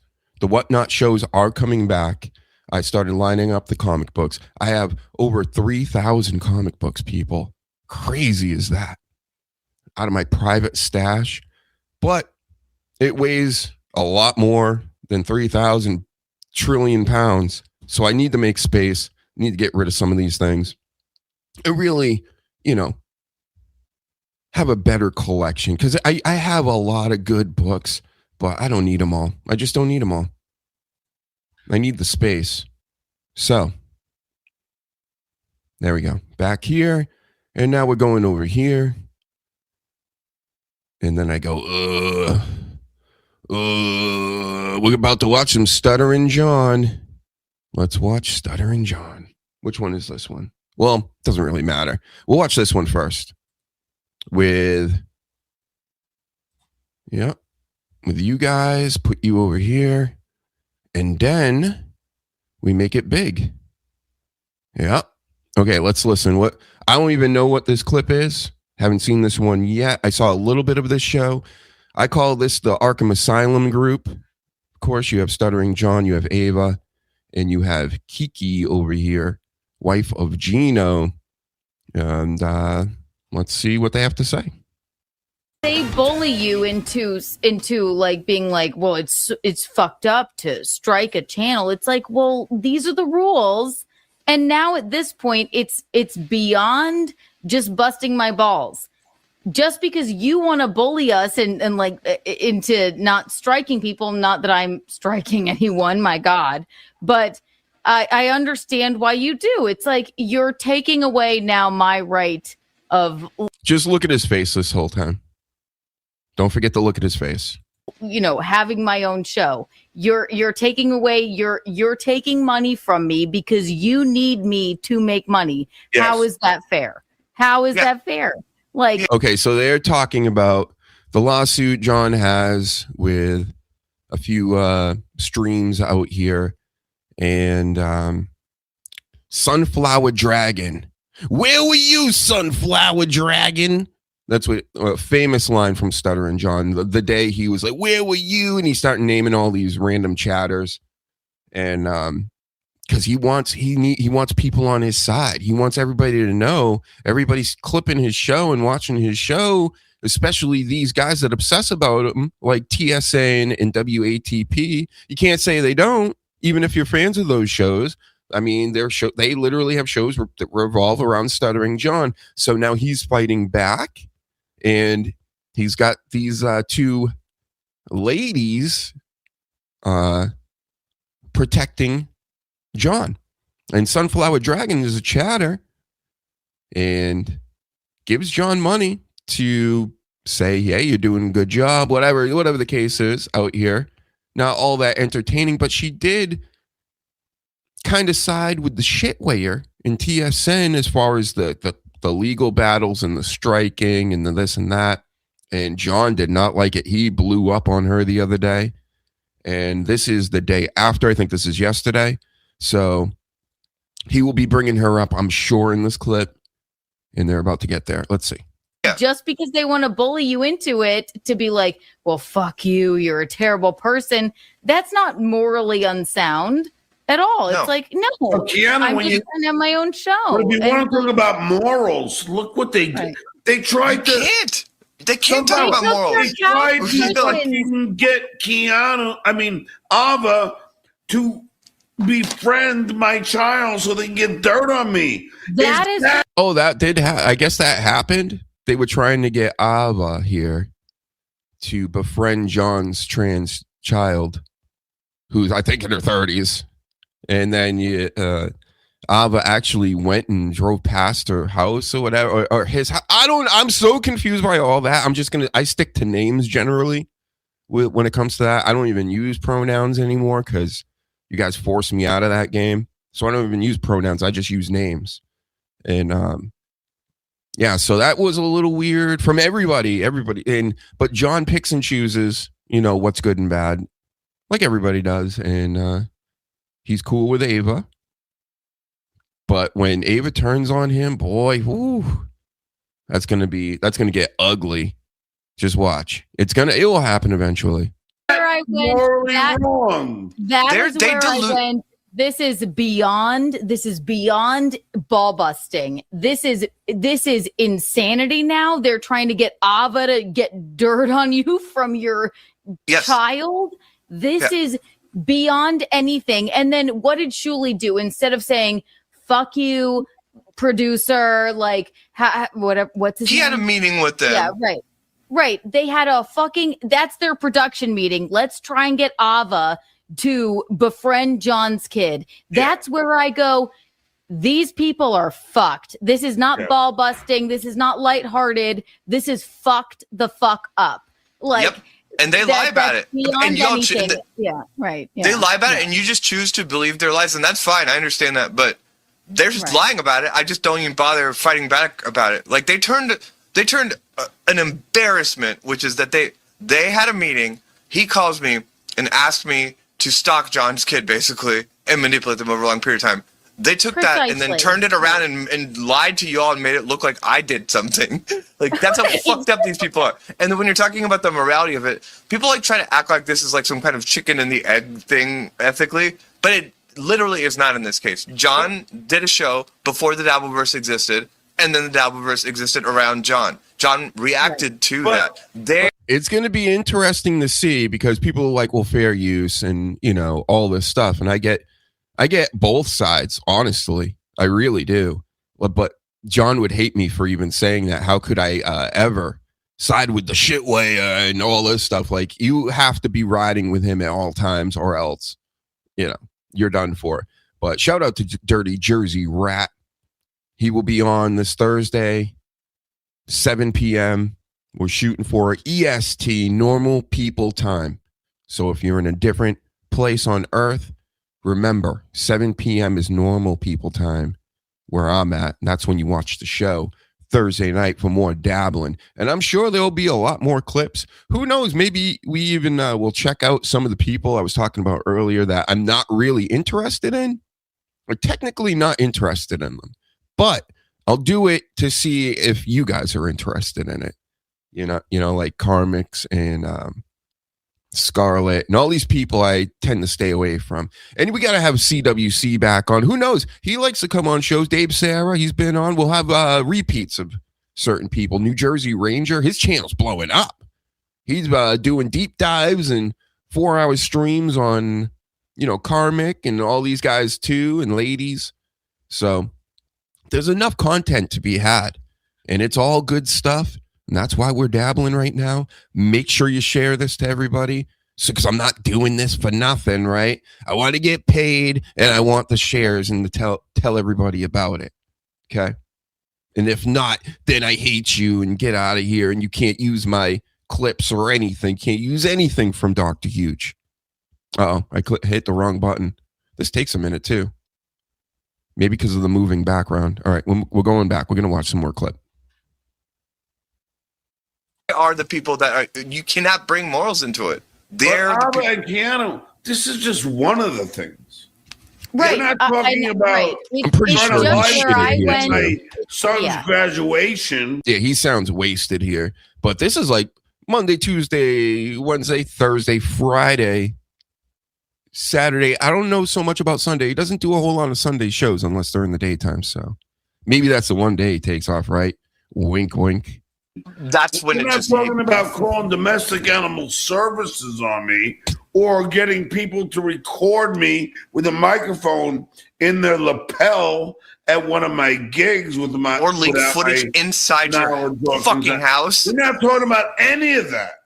No, right. we're just morality. We're narrowing it down to one instance. Right. You're This lucky John one didn't thing. whip all of your asses. What? No, exactly. Right. He's nicer than I would be. Woman Somebody wants like to do invaded my other private women. my All right, so they're all talking over each other in this episode, apparently. This says, Keanu, define woman. Once you do, Abba is a man. house. Like, come on. Like They You should took thank. their- You should. let's- You all should apologize and to And John. they're doing it again. They're talking all over John. But it says, come on, this is the next super chat. Come on, Abba, Drunky turned off his filter. Your turn. Drunky. John and thank him for not responding as hard as he should have.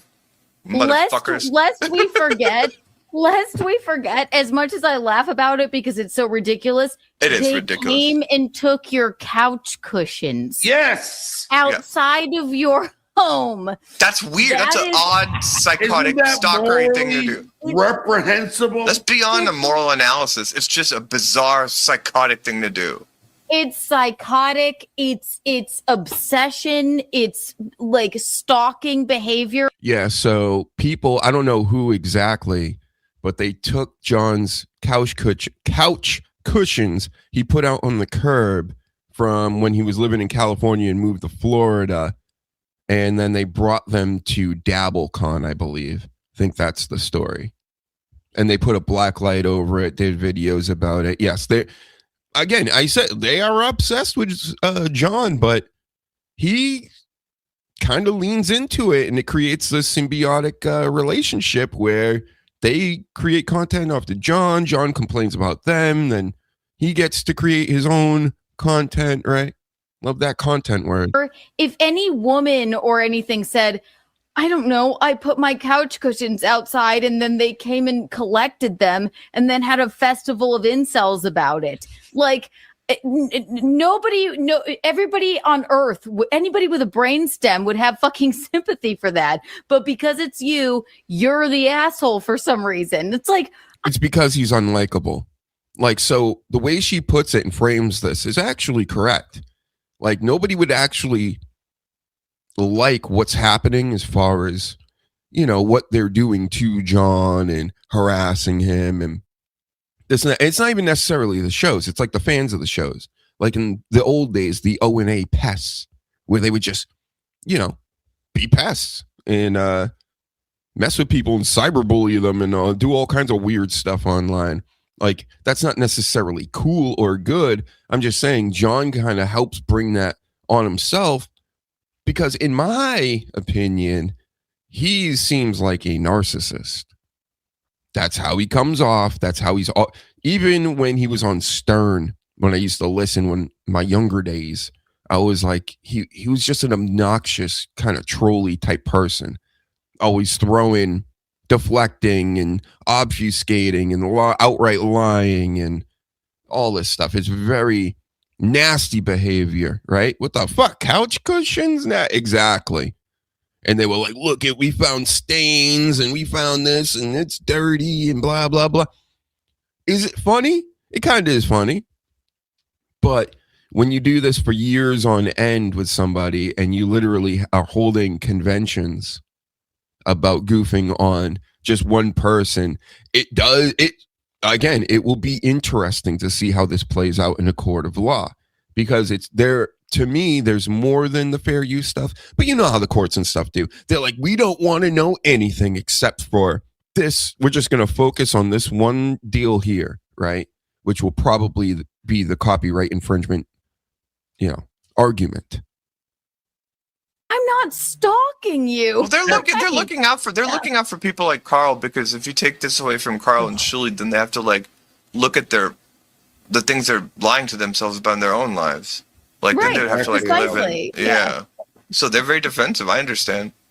It's awful. It's awful. Carl made a lot of bad investments psychologically and literally with real estate. And this super chat says, you're going to talk that ish sitting there with those knockers, Ava?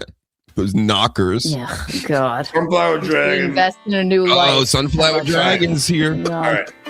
And it says, he may read it again, but I said I disagree. Never given the opportunity to give my rationale. The narrative is like waves in the ocean. Peace and love, everyone. So what will John say to this? I said I disagree. Never give me the opportunity. Give my... What's this music? I don't do music. We don't do music here. Wrong. I think Keanu and Abbas said it better than me. What these guys do is so ridiculously fucking horrible to me. To actually side with them for a second is suffering succotash. Morally wrong. Yeah. Take yourself out of it. If you looked at it from an outsider's perspective, whose side would you be on? You'd be on the side of the person that's being stalked, harassed, and fucking I just want to live my life and do my show. Not the side of the people that are like, we need his couch cushions for our incel festival. You wouldn't be on the side of the people that fucking their entire life, their entire way of making money is sitting there and grifting off of you, John. You would never be on their side. You would be like, the guy's just trying to do a show. Also, also, Carl pushed out on the debate with me, just like Kumia. I just want to remind everyone of that. Right. And did he? I'm still waiting for the link. Debate. Imagine this. They're doing debates now. I did my first debate. It was about years ago in 2017. It was is Roman Reigns good or bad for wrestling? That was kind of the premise, you know.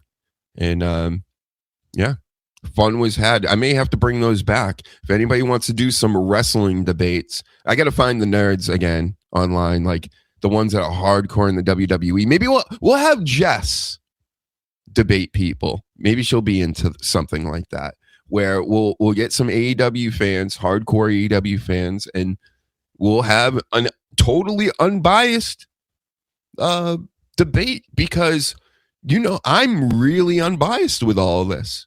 Again, I will goof on the WWE and stuff for days, hours, and years, and nobody says a word. I goof on AEW once, and it's I'm getting dislikes and people trying to dunk on me and stuff online. I'm like, huh? Wait a second. So I can't make fun of AEW, right? It's weird. But anyway, debate's coming back soon. Shuli, I am still waiting for the link. Yeah, you invite me on your show. You got to reach out to me. Keanu, Alba, they're not going to debate with you. This lady in the middle, I'm telling you, is very aggressive. She's always being very aggressive, right? You're too smart for them. Oh, yeah, no, he will never. That fucking bald hack, unfunny pussy will never send me the link. And if he did, he will rue the day. You would wreck him. Oh, I'd wreck him in a minute. I mean, I don't know about that.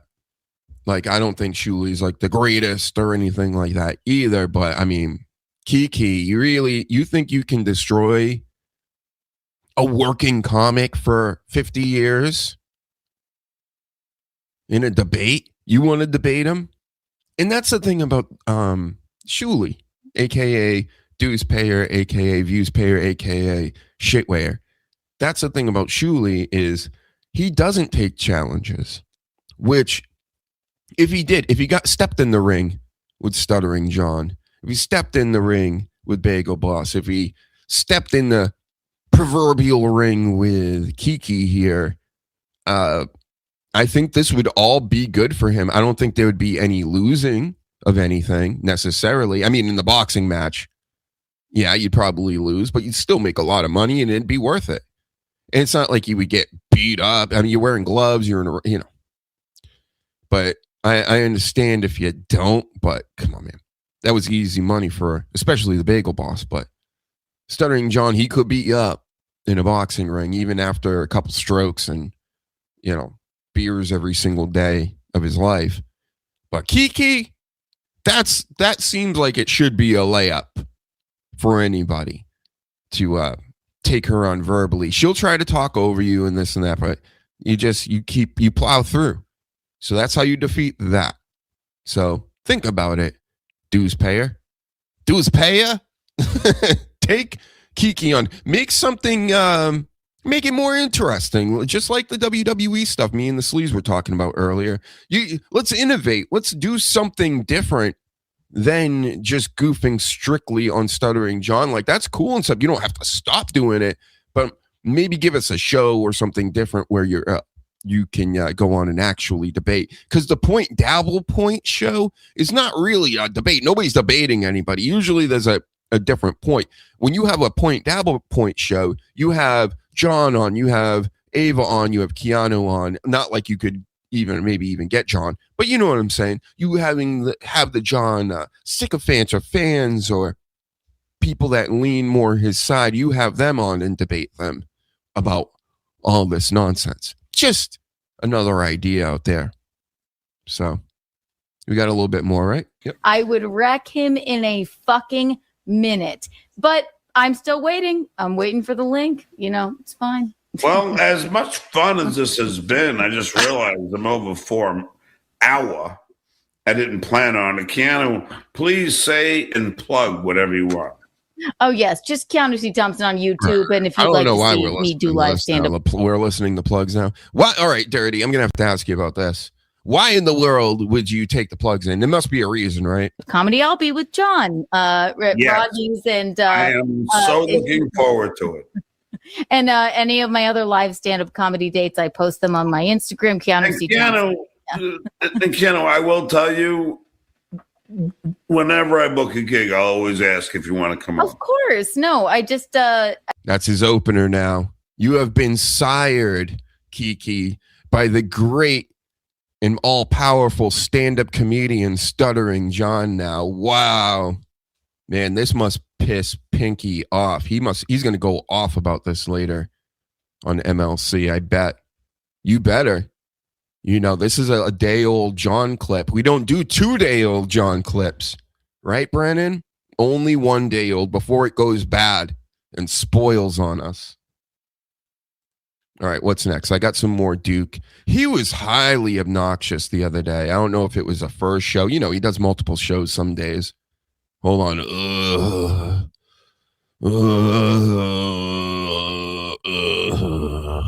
Here we go. Here it is.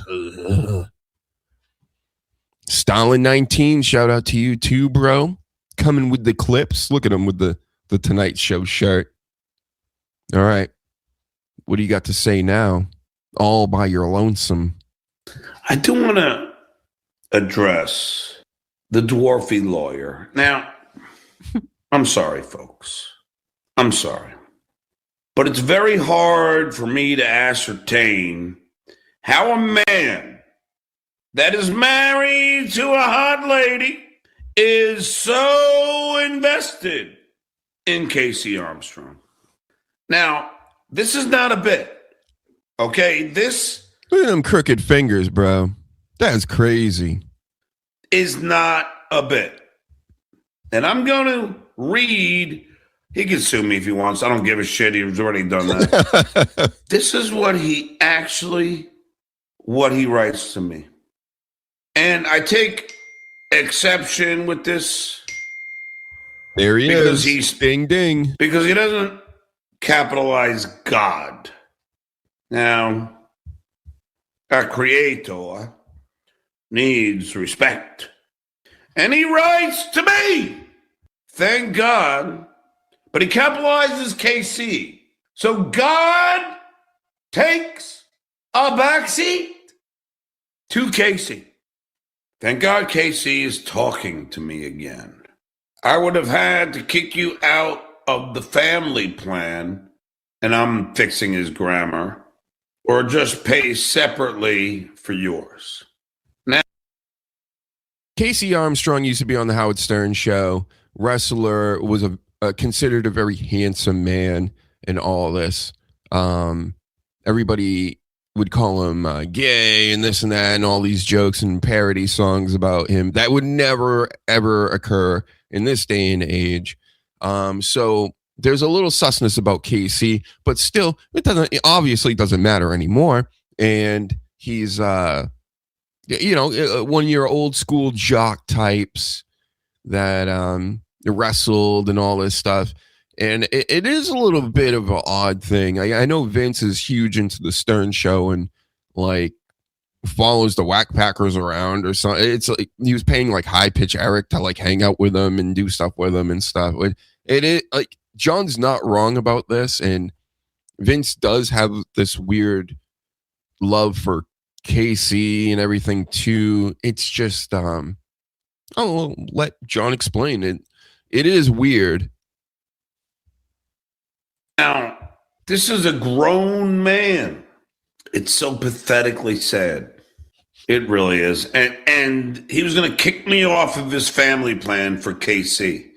And by the way, Dwarfy, that is so lame for KC.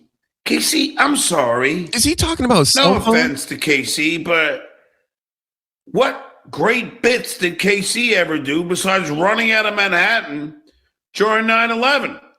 Could someone tell me what KC did?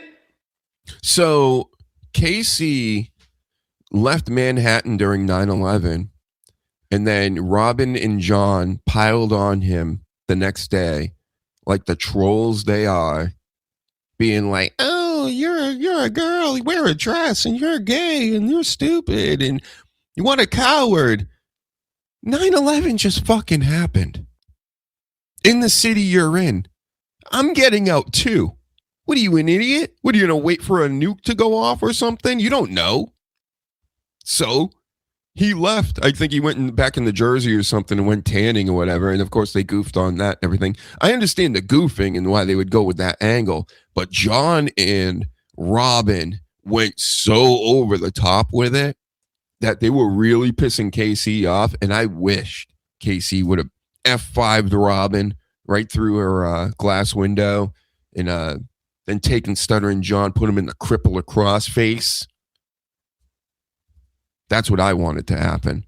So John always brings this up because he thought that was a great moment for Stern. Oh, we all are goofing on KC and look how mad he's getting. That's why he's like the OG troll. And I'm not a fan of trolls. Vince now, the guy, the lawyer he's talking about, trolls him all the time and trolls everybody. That's why I don't really like VTL either. It's not really funny. It's just he's being a dick. So John used to be more of a dick. He's kind of chilled out with his old age, but he's still a curmudgeon and dickish. And then you got VTL that comes along and then basically does the Stuttering John act to him, which is that's funny in itself. But individually, doing the trolling thing, it's not my cup of tea. But let's hear what John has to say. Crackhead Bob, do you know anything? Any great bit that Casey did on the Howard Stern show? Yes, I can think of a dozen of them. Just the parody songs alone. Casey posed for gay photographs. Where the German HMO, remember that from the old Photograph song? And then you had what else? He had a bunch of different bits. He would come up with bits. Some of them would work, some of them wouldn't. And that would be funny in itself. He created fake bits, had people calling in. I don't know. I think he did more work than John ever did. John just went out with a microphone and stuttered in front of celebrities and got them pissed off because he seems to piss people off. Then he wonders why he's got all these trolls and people that hate him in the chat. It's not necessary. It would be there anyway if it wasn't for Shuli or WATP. Somebody would have picked up on this. But then again, I think they helped create this Frankenstein. That's why he is the way he is now. I don't think, though. Thank you, Crackhead Bob. You're welcome. Mm-hmm. 0. But the dwarf would kick me off of his family plan for Casey. We're in the commercial. Let's watch. Let's just plow through it. I'm not paying for YouTube. I don't give a shit. Did you hear that Felicia had her ex-boyfriend take a polygraph? All right, hold on. Doom, I'll get the fuck out of here. He's kicking out a clipper right now. But Felicia, I'm going to have to ask Dirty Jersey Rat about this because Dirty Jersey had a clip of Felicia on his channel a few days ago. I'm going to have to investigate and do my due diligence and find out if he actually deleted it. Is he keeping it up? Is he going to, fire back possibly with words, of course, to Felicia, who is a stand-up comedian and dates Karmic X, big-time dabbleverser. And, that's who she's talking about. Yes, Doom's clip. It's just because I haven't paid for YouTube Premium, but to me, I don't care. I know all these losers Same here. You can't afford premium. I can't. Well, that makes me not want to pay for it even more. I'll just do that every time. Damn, I gotta pay for this. Skull. I'm doing well right now, aren't I? You're doing great. This is going very well. And we all remember Ashley Cummings, of course, Whitney Cummings' sister. And he is going to hit on her because he always does. I think this is, again, a match made in the Dabbleverse. These two should hook up, have babies, and do a show together. I think that would be amazing. Don't blow it, John. Don't blow it. Okay, let me go here. Give me your craziest story. Oh, I have so many. There's a Felicia right now, the one we were just talking about, the one that's going at my boy, my future guest, Jersey. You're gonna go after Dirty Jersey? I don't think so, Felicia. We'll figure this out. Don't make me investigate any harder. I actually threw a steel thermos at me one time from across the room. First of all, what the Ashley? I know you're really big into style.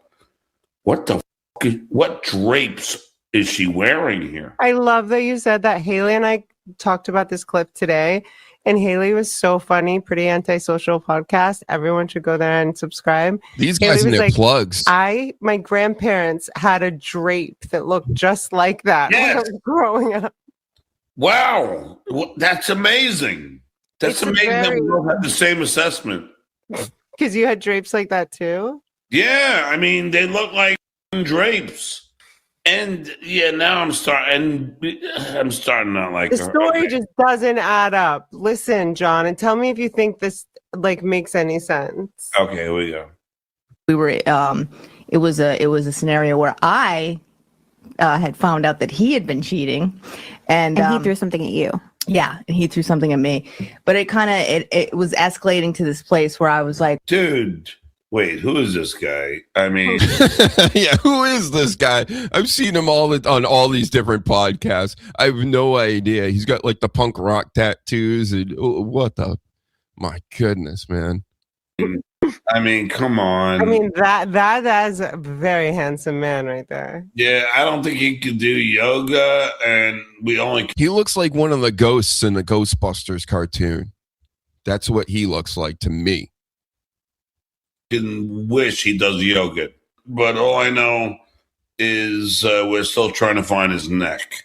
no, it's like he left it on my voicemail too. That he cheated on you? Yeah, like no, like him in the act. Oh, of no. cheating was on my voice. I told this story on Kill Tony. Like a pocket dial? Yeah, which I know was a pocket dial because we had the same phone. Hold on, and just crotch. but I got my phone after he already had his phone, but we had the same phone. And I noticed that if you were texting someone on your phone, but you didn't lock the screen and you kind of just put it down, it would call that person.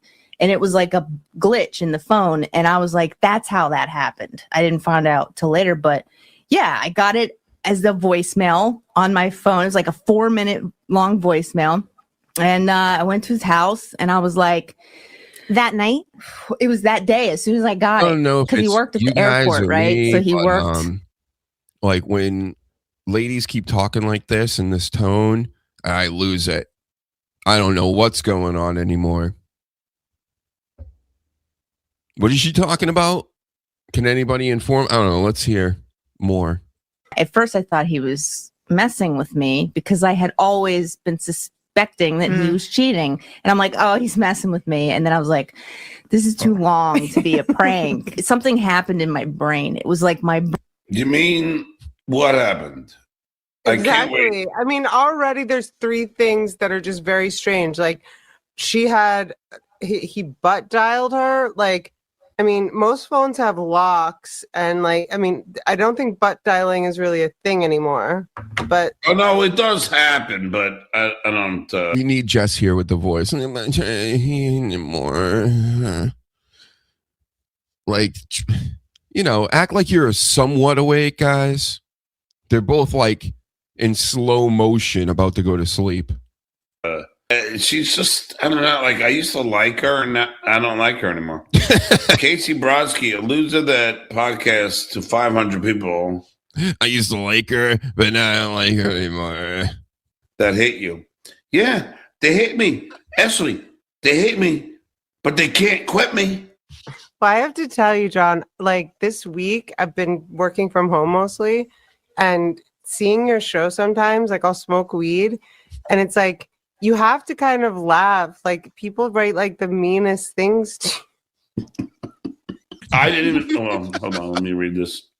I gotta get the Doom clip. Does it get better or should we? Yeah. See, did you see that? Why do you always go back to women who trash you? They aren't going to give you. I'm in the way. They aren't going to give you the pussy.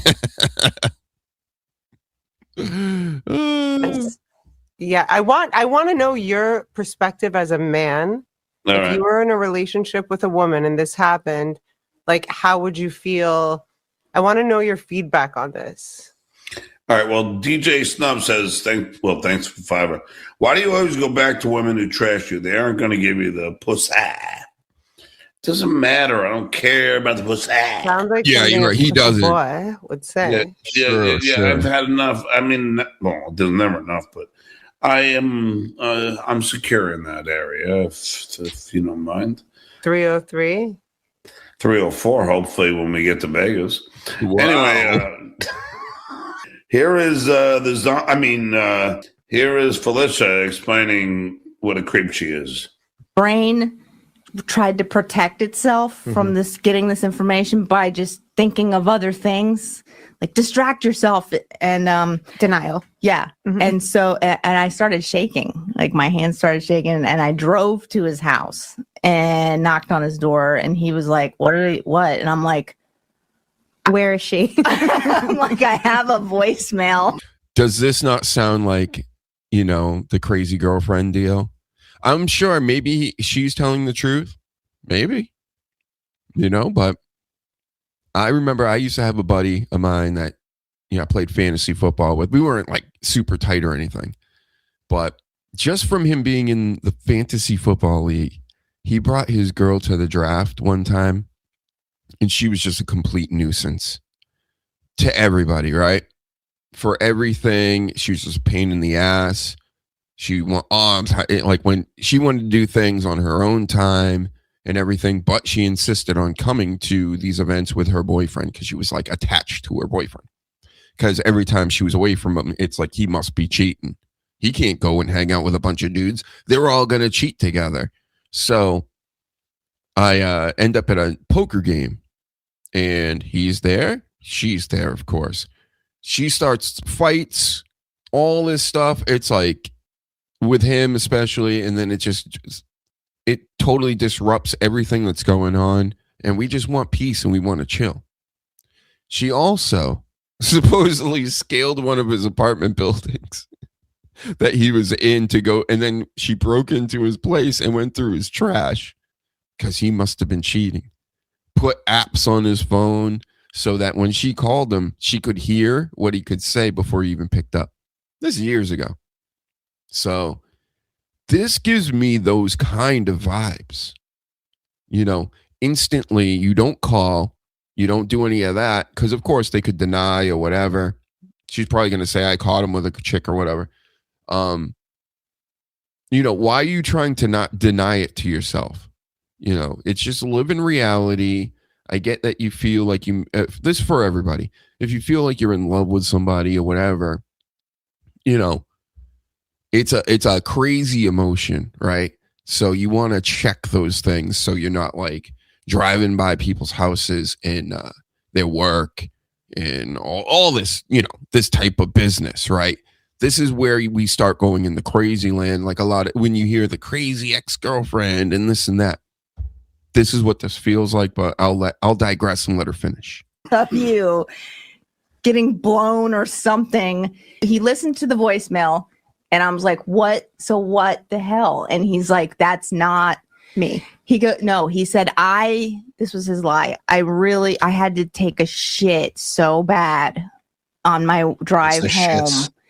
And I was moaning in pain. That's the shits. But you could hear the girl, I'm sure. Could you hear the girl? You can hear, yeah. You could. Well, it was a guy. Oh, yeah. Whoa. So that was another whole big thing.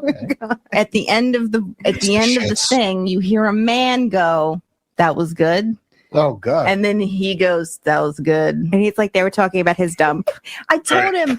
He was like, "No, that's the radio. It's the radio." I'm sorry, Ashley. It's boring the f- out of That's me. the I shits. can't. It's just she's boring. The whole show. Well, I wanted you to get to the polygraph part. Like she made it. No, all you gotta do is tell me, because the guy, like, I'm looking at the guy with no neck whose cholesterol level is higher than the age of Nostradamus. I mean, at some point, I can't watch this. I mean, there's no way. Oh, That fat guy worked on the Whitney Cummings roast. Did you know that? No, that's hilarious though. Wait, Isn't the that- OnlyFans one or which one? The one that's from Ghostbusters, silly. Come on. She's not even paying attention. He's not paying attention. I think they're both out of their minds. At this point in their day and age that they're at, I think that they're a little out of it because they just can't seem to keep up with a lot of things. But hey, shout out to Ashley Cummings. I would love to have you on. I want to interview you too. I got hard-hitting questions that you would love. And I won't pay, which means I'll never have you on, right? Because John even has to pay you for these little appearances, I think, which is crazy. Because John doesn't pay anybody. But I think he'll pay you because you have a vagina. So keep up the good work getting that money from John, if he's even paying. I can't even believe that a woman would get money from him. Nobody's getting money from John, okay? His name is Zach Amico. That's hilarious. Oh, boy. It is a small world, after all. All right, take that back, you fat. Why? No, I don't. Are you kidding me? Spinton 13, thanks, Fiverr. Dude, come out to Chicago Burbs for a comedy show. My bro and I will buy you some beers. We bring Ashley or Vince. Skull? I would bring Ashley. I don't know about Vince. That's creepy. What's going on with Vince? I don't know him. I've only seen him on your show. I don't know. He's in love with this guy, Casey, and it's really bizarre. Like this. I mean, this is a weird guy. He's a lawyer, Ashley, who sued me because I filed an Vince sued you? Yes. What did he sue you for? For defamation for $12.5 million, which was so silly.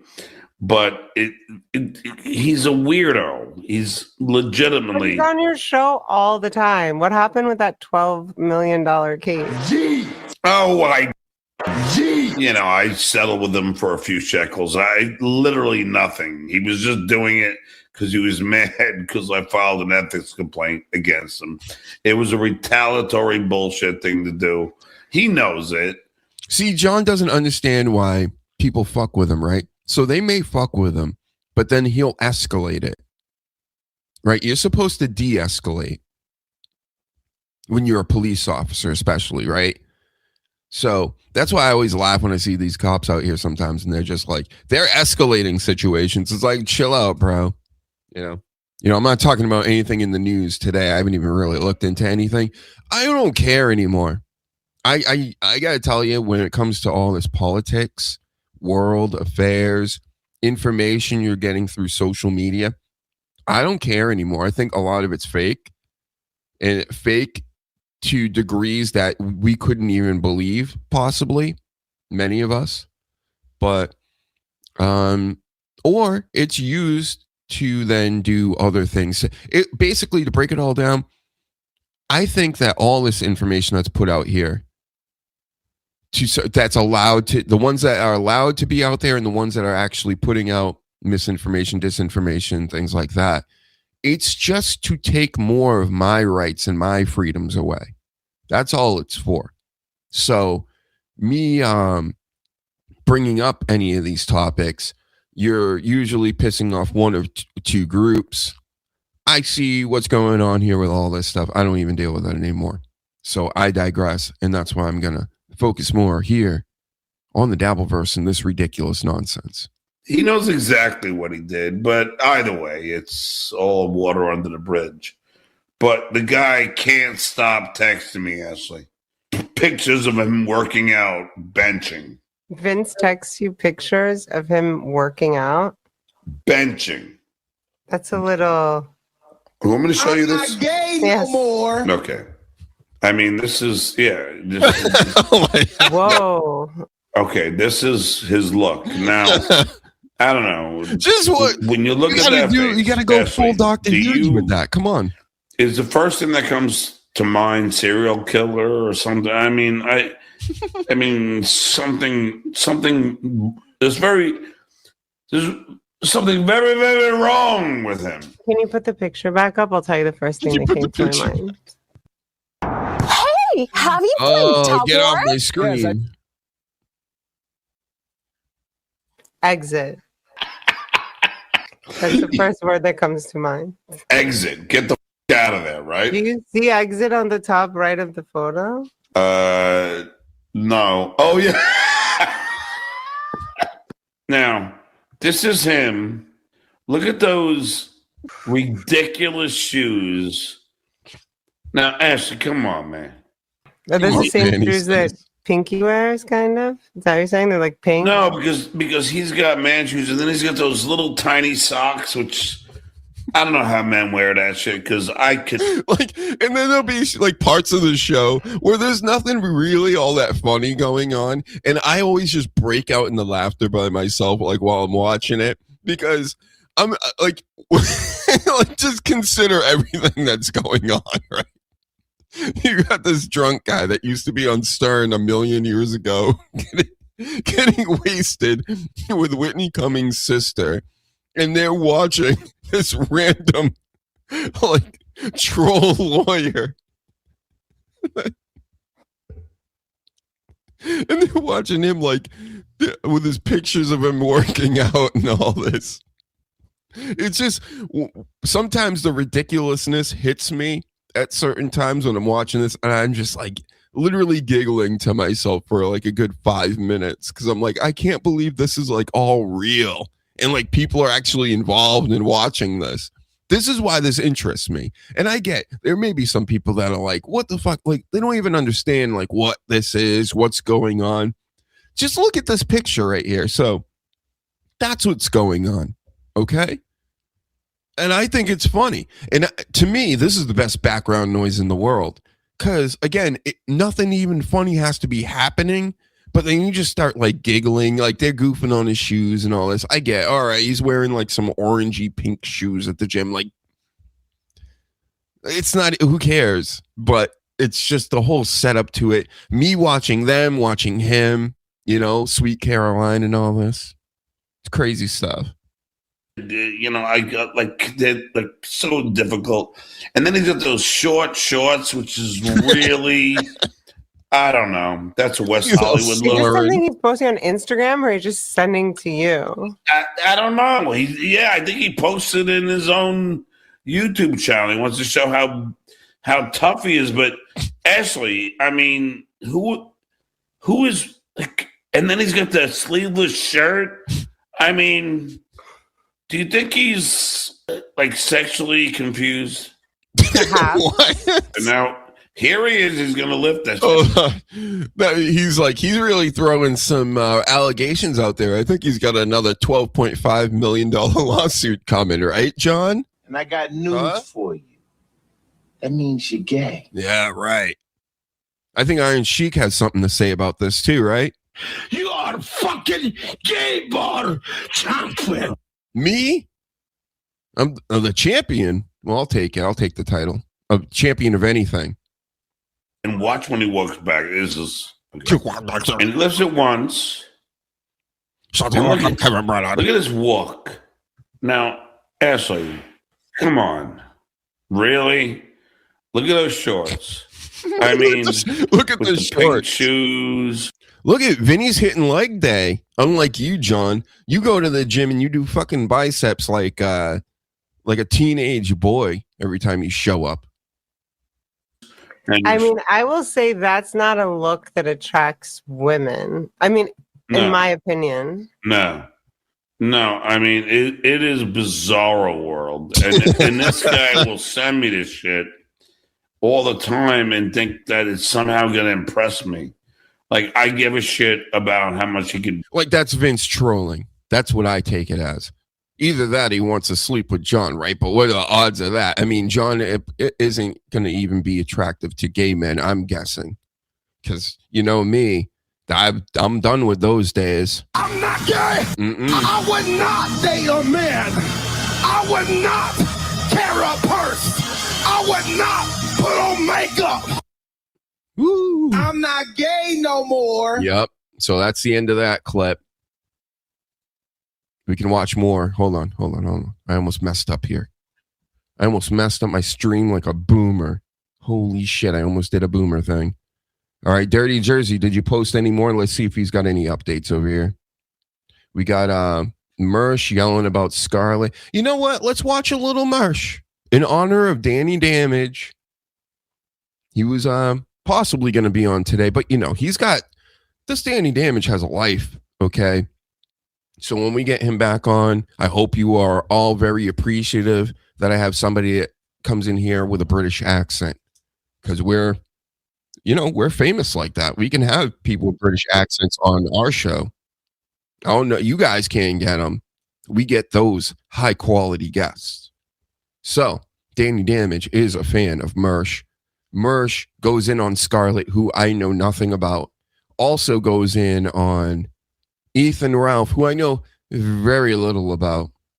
I think the one big thing I watched with Ethan Ralph was he had a bowling event, and then there was some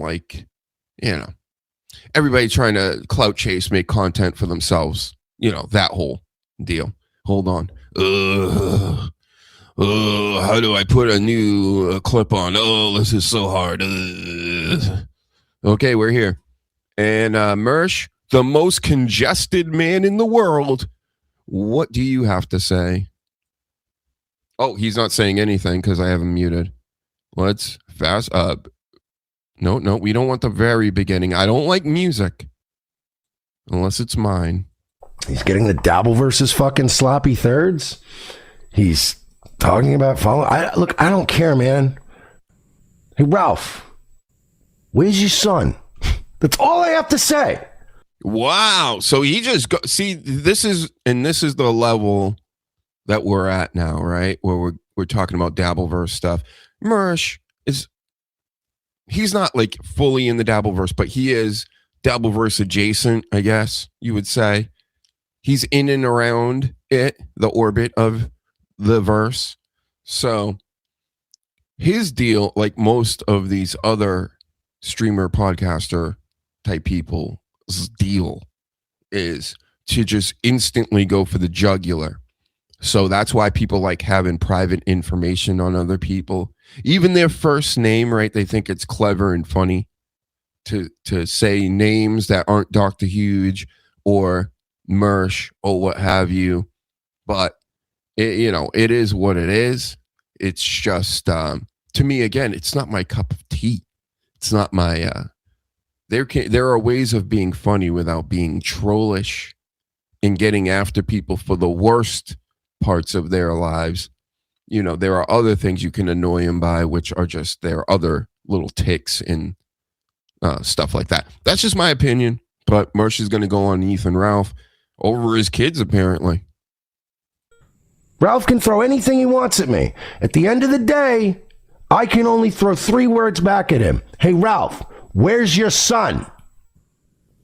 Oh, that's right. You ain't seen him.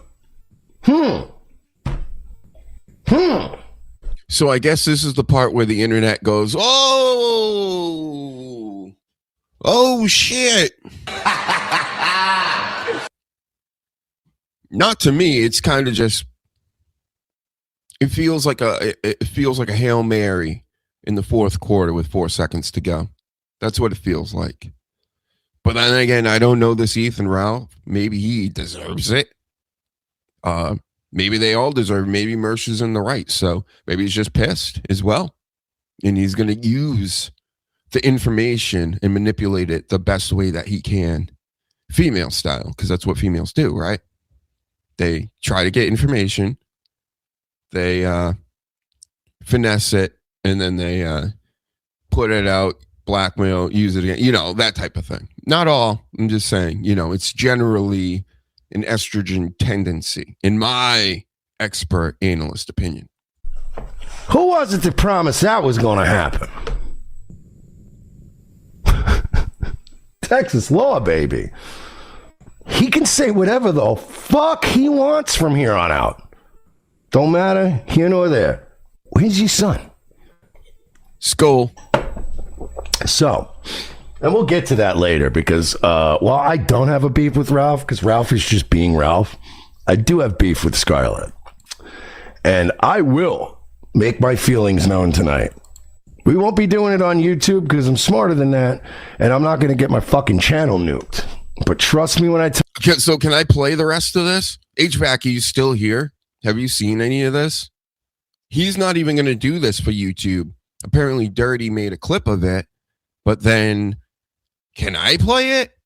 Because you know how this works. I'm not losing my channel. You know who that is, right? You're going to make me lose my channel. Tell you brothers and sisters. I worked hard for this 359 wherever we're at right now. This is bullshit. 359 fucking sucks.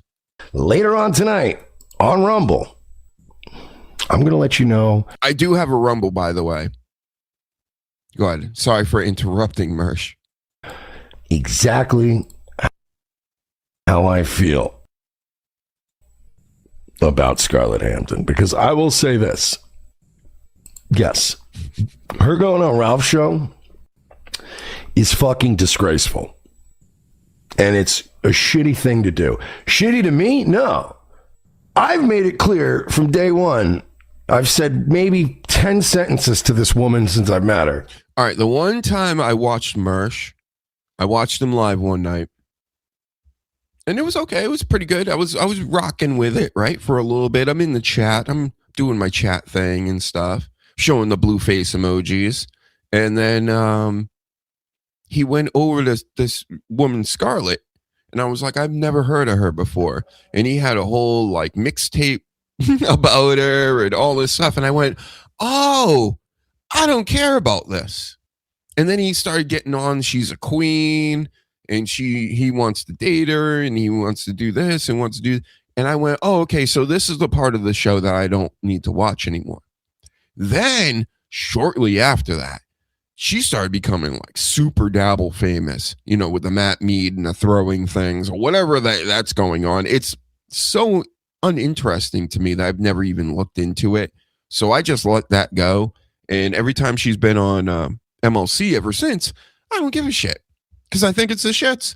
You know, it's Mazer style. And this is no, you know, throwing shade or I don't know how he's catching a stray right now, but it just reminds me. You know, like remember Mazer Mondays on Chad's show? The Sleaze was talking about this earlier, like having people on because they're friends or because they're females, and you think that you're getting and maybe KB's killing it with Scarlett, right? It's not for me. None of this entertainment that seems to be out here, it's hitting all levels of it for me, from the top of professional sports to collegiate sports. To my shows and movies, to pro wrestling, like it all is being dumbed down. It's become more and more the shits every day. And I'm not about it. And hey, you may not even like this show, right? You may think this show's the shit. So go watch something else. I don't give a fuck. I clearly am working up from 359 subscribers right now. Pretty pissed off about it. But hey, I always give this analogy. Mr. T in the basement, working out, ready to take on Rocky Balboa, and they're just standing up there and they think, oh, I only made $600 tonight. I only made $300. Like, go fuck yourself. How about that?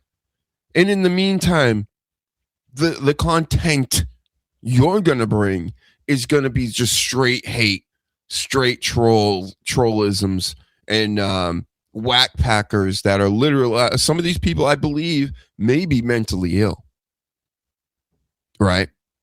So it's not all fun and games necessarily to me, but hey, you know, Stern used to have the Gary the retards and the Wendy the retards, and then they had to change their names, and they didn't have to, but you know they did. You understand? Are you following what I'm saying here? I think you're getting it. I hope you do, listening on the podcast. Where did my show go? There it go. There it is. All right, I'm gonna let Mersh talk some more because he's gonna shit on Scarlett now. Again, I don't have a problem with anybody. I don't want no problems. I'm your typical middle-aged man. I just want fucking peace, but I also want to be entertained by this. So I'm not in the Dabbleverse. I don't want in the Dabbleverse. I don't give a fuck about your couple thousand views or whatever anybody can get out here and your $600 a day. I'm not scoffing at it. I see where we're at, right? But I just want everybody else to know that I know. Okay? Thank you. What are we talking about? I've had nothing to do with her. I don't talk to her. I'm not friends with her. I don't care about her. However, Ice Dancer did consider Scarlett a friend.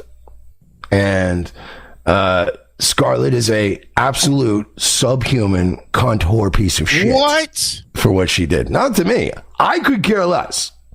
I could care less. She was a this friend, has nothing to do with me. But I can tell you this right now. She forgives. I don't. I do not. Whatever. She's my poison pill to any Dabbleverse and any show she wants to go on. And honestly, dude, after what Scarlett Hampton did, I want her with Ralph. I want those two lovebirds to meet. I want them to be together. And is he jelly? Is that what's going on? This feels very, very jelly. Doc, your show is the best. We gotta preach the gospel out here, Coach. You know, it's rough sledding, but don't expect me to just like go away for another 5 years. You at least got me for 2 or 3 more years here before I burn out again. But I think this time around, I've been doing shows so infrequently that I'm not burning out. Like, at least one day a week, you're going to get a pretty decently long show from good old Dr. Huge, and expect a lot more these days because, you know, I need to flood the market just like everybody else is. That's what the kids tell me. 15-second clips all over the place. By the way, go subscribe, go watch everything on here, go follow me everywhere, all this stuff. I have another channel. It was a backup channel at first, so there are some Dr. Huge show clips on there, but it is a mainly what I'm into type thing. So I'm going to focus in my Dr. Huge stuff on the Dr. Huge Show channel, which you're watching right now. Thank you very much on YouTube, and hit the like button. But I also have Dr. Huge 9. So if you want to watch me help people and art creators and plug the show and my fancy little clips, and who knows, I may even throw some other things on there that aren't necessarily show related. So go check that out. I don't even know if it's in the link tree yet, but I'll eventually put it there. Back to Mersh. I mean that. So if Ralph's doing a victory dance because he's like, I had Scarlett on my show, you're not beating me, bro. I want you to literally to date each other. I want nothing more than this. I want this more than breathing. I don't believe that. I just can't believe it. He wants to date her, right? At least in my pro wrestling state of mind when it comes to the Dabbleverse, that's what I want to happen. That's what I want the story to be like. And I want him to be jelly right now, and that's why he's acting out. You see what I'm saying? That's how I consume content and I watch things. It doesn't have to be the way it is. I'm sure you guys do this too, but you don't realize your brain's doing that. I know it's happening. I know that he may be telling the truth here, but I'm going with my story. I'm going to spend all my extra prayer time and all my extra prayer points on literally only manifesting that. Because he prays all the time, right? Skull. Yeet. What? Oh, a little bit of the bubbly. See what I'm saying? If you're feeling this this passionately about something, and you can pull from that, there could be some truth in what I'm saying. That's all I'm saying. Skull. Trust me when I tell you this. It's not a dunk on me. Trust me. To give me literally what I want, what the content gods want. Are you kidding me? You think if that fucking cunt posted a picture of a plane ticket to Mexico, YouTube TOS, think I'd be upset?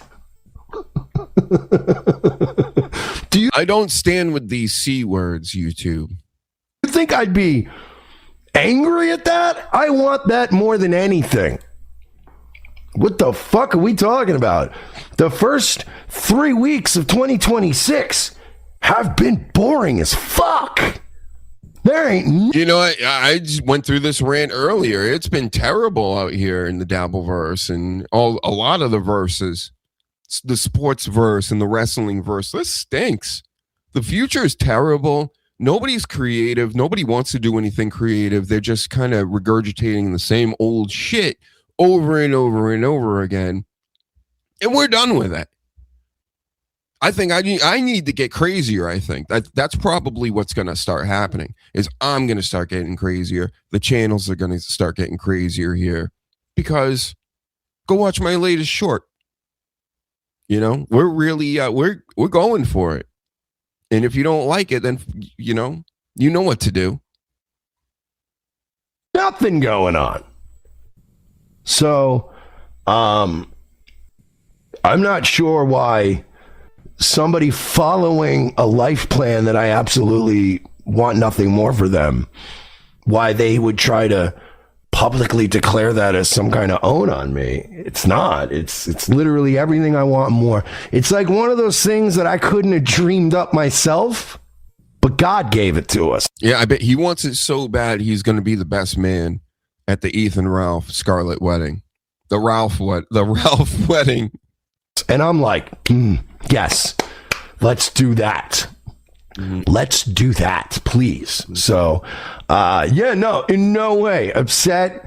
In no way, please. If I want, like, Scarlett is the epitome of if I wanted her, I could have had her. Not fucking her or dating her, but on the show. Is this true? Can anybody confirm this? She begged to be on my show 100 times. She went on all these other shows because I didn't want to go on any. I didn't want her on my show because I knew she was going to come on and and then when I was 6, and then we went to Disneyland. Now it's Disneyland, not Disney World. Disneyland, it's different from Disney World. But we went to Disneyland, and then I remember I lost one of my shoes, and then they're trying to find my shoe. And yeah, maybe she does talk like this. I wouldn't know because anytime she pops on screen with that messy hair and all this shit, I'm like, I'm not watching this. But clearly, he watched it. He was all into it, but he wouldn't let her on the show? Huh? Couldn't find my shoe. And that reminded me of, there was an AC/DC song, and I remember... Maybe he's smarter than I thought. One time, it was, they were playing on stage, and Angus Young, he kicked, and his shoe flew off. And that's when I realized, it's like, everyone sometimes just has one shoe. And sometimes you have one shoe, and I have one shoe, and then we all have one shoe. Yeah, I wanted that for 4 hours. No, that's all yours, Ralph. That's all yours, Big KB. Exactly. KB, bro. Yeah, I don't know how 2025 wasn't a great year for the show. I'm speaking critically as I do with everything, wrestling. And I criticize the things that I like. And I like your show, but you have taken in a lot of you brought in a lot of tryhards. Okay, I'll put it like that. And it ain't fun, it ain't funny. Maybe take a day out of the week, every week, or maybe just once. And look out here for the people you could use and won't even ask you for money. You see? Try that out someday. Are you afraid of a little competition, possibly? That can't be it, right? That's the least of my worries. If you're going to be good on my show, please, by all means. You think you can do this? Come on. Let's go. I want you to be funny on my show and make my show funny, right? That should be your line of thinking. The way it feels like you've been thinking, you want ball washers on. You want dick riders. You want ball riders, dick washers. I can do that. I'll dick wash and ball ride, but I'm not gonna like do it if it's not good for the entertainment of the chat, because that's really all I can play off of. Everybody else, you probably listen. Maybe you like it, maybe you don't like it. Maybe you listen to a minute, maybe you didn't. I don't give a fuck. The only thing I can go off of is the chat, and if the chat likes it, even if it's one or two people, I don't care. That's something I can gauge the operation off of, where, you know, you may be getting more super chats with Scarlett, and I know these dumb dudes just like to look at broads. They just love it. And you could be like, Jess to me has something to offer other than just sitting there. You understand? Scarlett, like as Mersh just pointed out, in my expert opinion, again, when she goes on these shows, if I hear a sentence or two, you can tell we're not really going anywhere. You know, in the theater of the mind. The theater of the mind is closed when these people come on, because there's nothing happening. There's no train of thought. It's just fucking nonsense. And I can hear that IRL, kids. That is all yours, homie. So, yeah, there's absolutely no bad blood on this set. Absolutely. Right. I thought that was the yeet. I see this fucking clip, right? And I go, oh, is that like, I thought at first I was like, oh, is Ralph watching the clip of Scarlett? Whatever. And then I click on the link and I'm like, oh, fuck. Like, Scarlett's on Ralph's show. I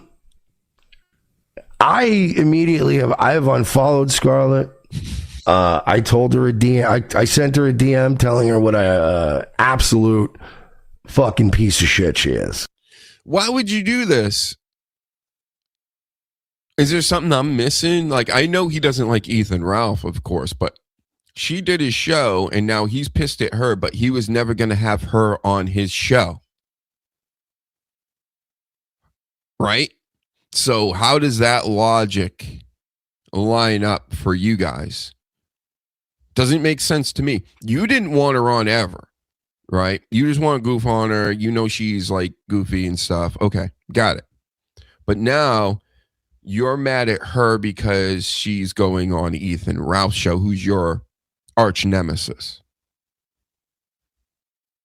But you hold no ownership over her, even as a guest, right? So say I hated somebody and they're doing a show like I do, and then Jess goes on their show, right? I still wouldn't do this gimmick, but I wouldn't be happy with her, and everybody would know why, right? But I also wouldn't be like, well, I never wanted her on the show to begin with, right? So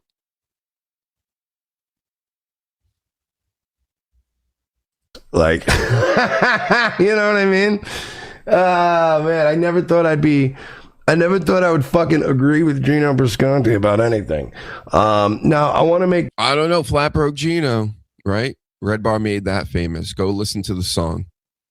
It's crazy. Kiki's husband, Gino. This is how all this stuff makes sense, right? So now if you know Kiki from Stuttering John's show, you know Gino in any shape or form, you know any of these people, they're all kind of connected in this weird little world.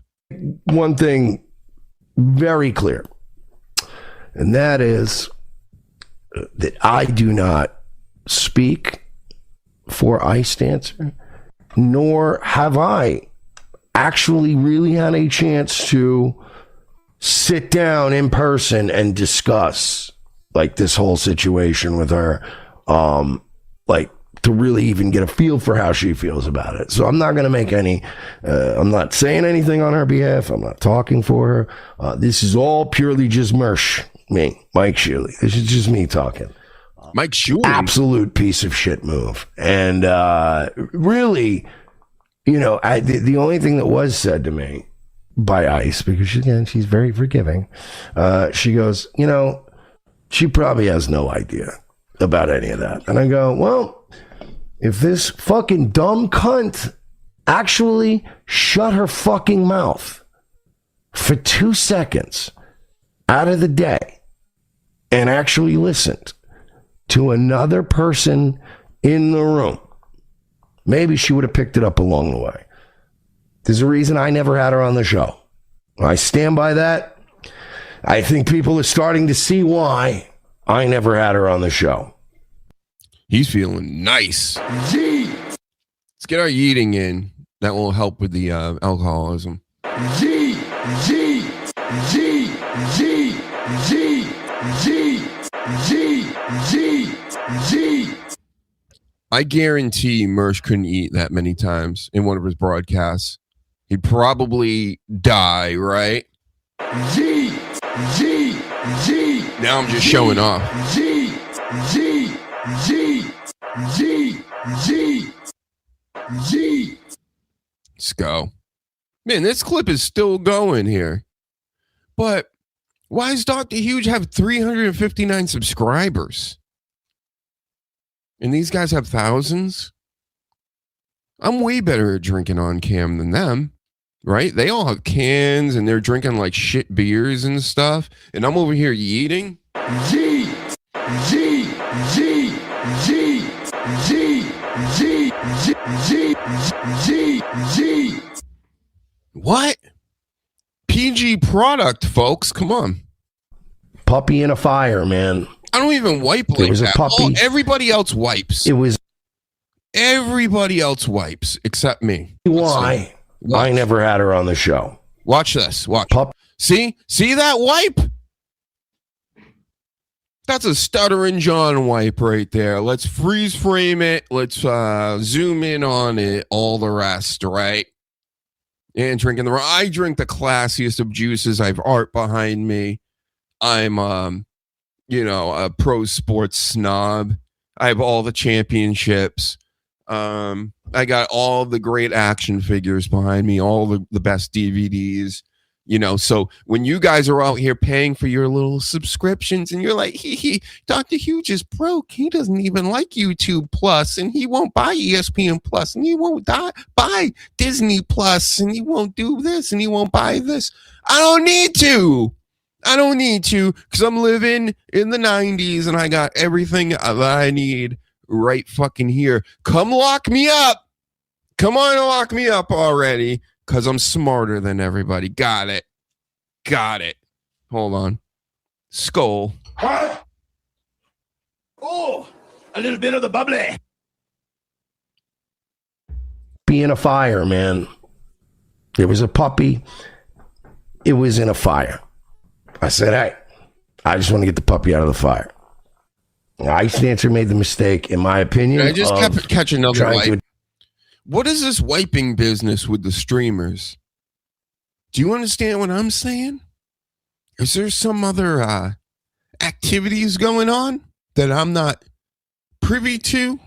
Because this is Dirty Jersey Rat. This is his little clips ups, right? So maybe there's parts of the stream where there's partaking. I don't know for certain, just maybe. And this isn't me goofing on you, Mersh. I know I've been goofing on you for like a while now doing this clip, but it's kind of what I do. Please goof on me anytime. Nobody knows I exist. Adopt that puppy. That puppy turned out to be a fucking pit bull that enjoyed.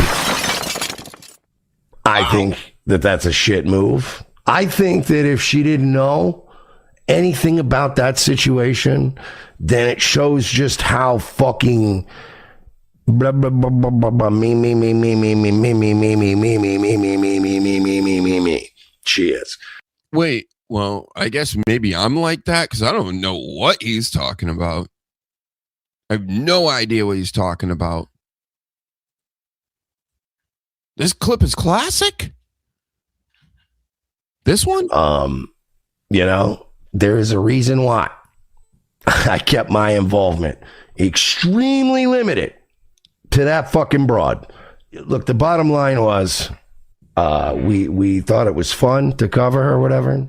The fun stopped a long time ago and the amount of work and responsibility and like looking out for somebody that's gone into it versus the amount of fun I've had from it it really, this is like one of those things where we bought a bunch of land, we started mining it, it looked promising, but we've had a couple of collapses and the veins and the ore aren't as rich. Honestly, I understand this whole part.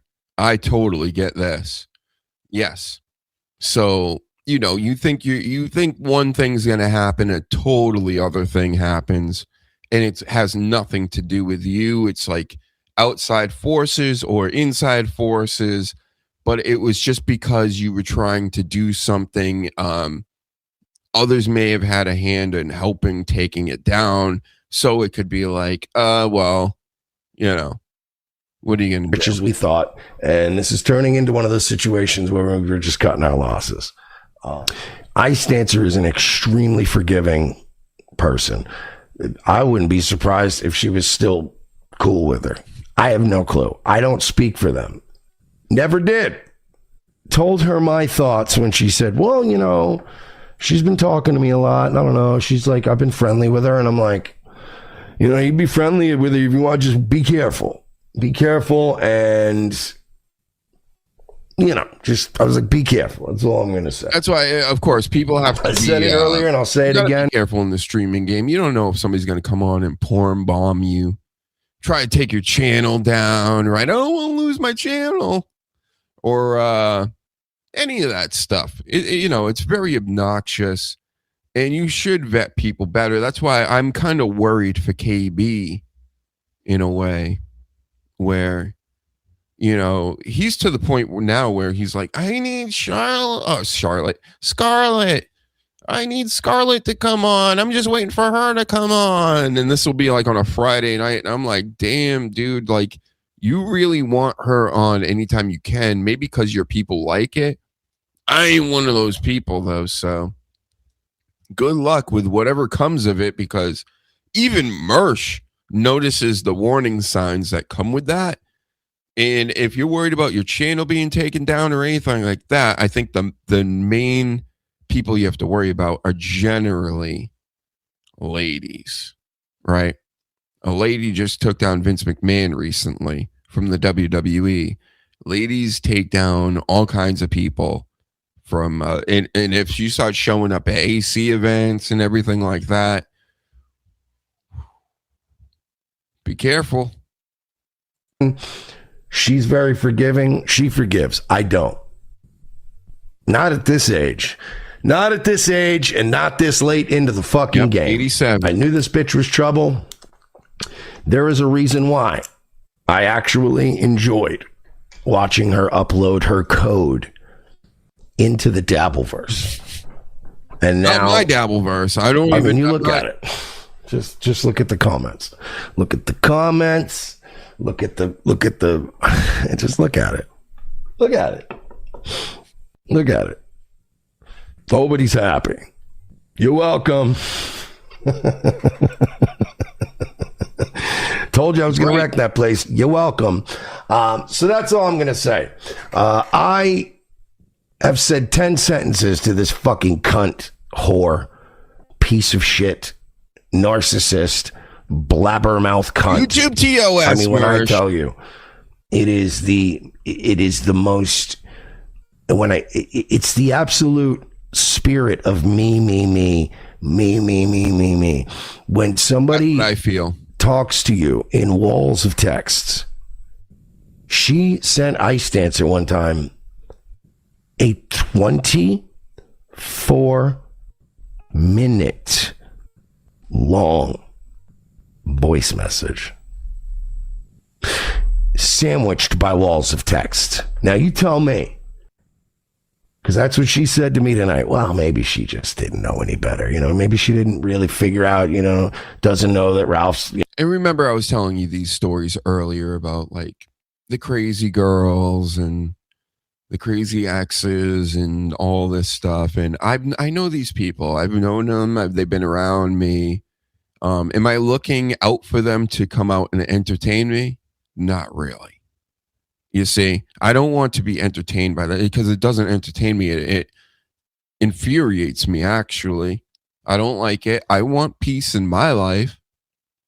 And even when I see this chaos happening to others, and then it's one thing if you recognize it. It's another thing if you don't really seem to get it. And that always makes me think, like, were you never like around girls? You know? I know everybody thinks the Dabbleverse is a bunch of incels and stuff like that. I don't happen to be one of them. I've taken myself out of the game over the years. It ain't from a lack of being able to be around women. I mean, it's very easy, especially when you can talk, okay? And you understand who these people are. But, you know, there's a lot of these guys, they do not understand these women. I think Mersh is hitting it on the head right now. Again, like he's pointed out, he's in that advanced age, well into his 80s or something. So he gets it, okay? That's why he won't even let that interfere with his channel, where there are others who are maybe older, who have never had to deal with this type of creature or these creatures out here that we've started to create, you know, the past 20 years. So, I mean, that's all. I mean, that's pretty sound advice. I think I'm nailing it on the head here. So if you think I'm wrong, you're pretty fucking crazy yourself. Let's debate about it. You know, done what he's done to me. You know, maybe she just didn't know. Well, she's got no excuse not to know. Because it's always... He stole that from the Sleaze, by the way. The Sleaze does the ba-ba-ba-ba-ba-ba. You know, when he's always talking, like, she's like, ba-ba-ba-ba-ba. He always does that. It's hard to be a friend with somebody who doesn't actually let you talk or absorb anything you're saying to them. And then even when you do respond, they're already working on another fucking voice message. Insane person. Sick, insane person. Now, I've heard it said, and I don't even know if it's true, but I heard it said that Ralph was gloating at some point about, you know, oh man, I own them and I had her and blah, blah, blah. I'm going to say this right now. Please, Lord, up in heaven, if you are hearing me, if you could give us anything right now, I want Scar Ralph or, I don't know. We'll figure it out. The more he says this, I want that. I want Scar Ralph. Would that work? Do you understand? This feels like hurt to me. You know, it's one thing to be angry and be pissy and stuff, but he really, really, really wants it. Do you? Or would you rather her be more playing nice with you, being a little more sane and all that stuff? I bet you would take a little more sanity and having her back into the Mersh fold. But hey, I could be wrong. I hope Danny Damage is watching in the future, at least, because this is your guy. We're going to get him on sooner or later. I know he's been ignoring me online like many people do. I got to get the subscribers up, which we are. Thank you very much. Hit the subscribe button. Hit the like button. We're going to we're finishing this clip off, and that's how we're going to end the show. I may go back to Arc Raiders tonight.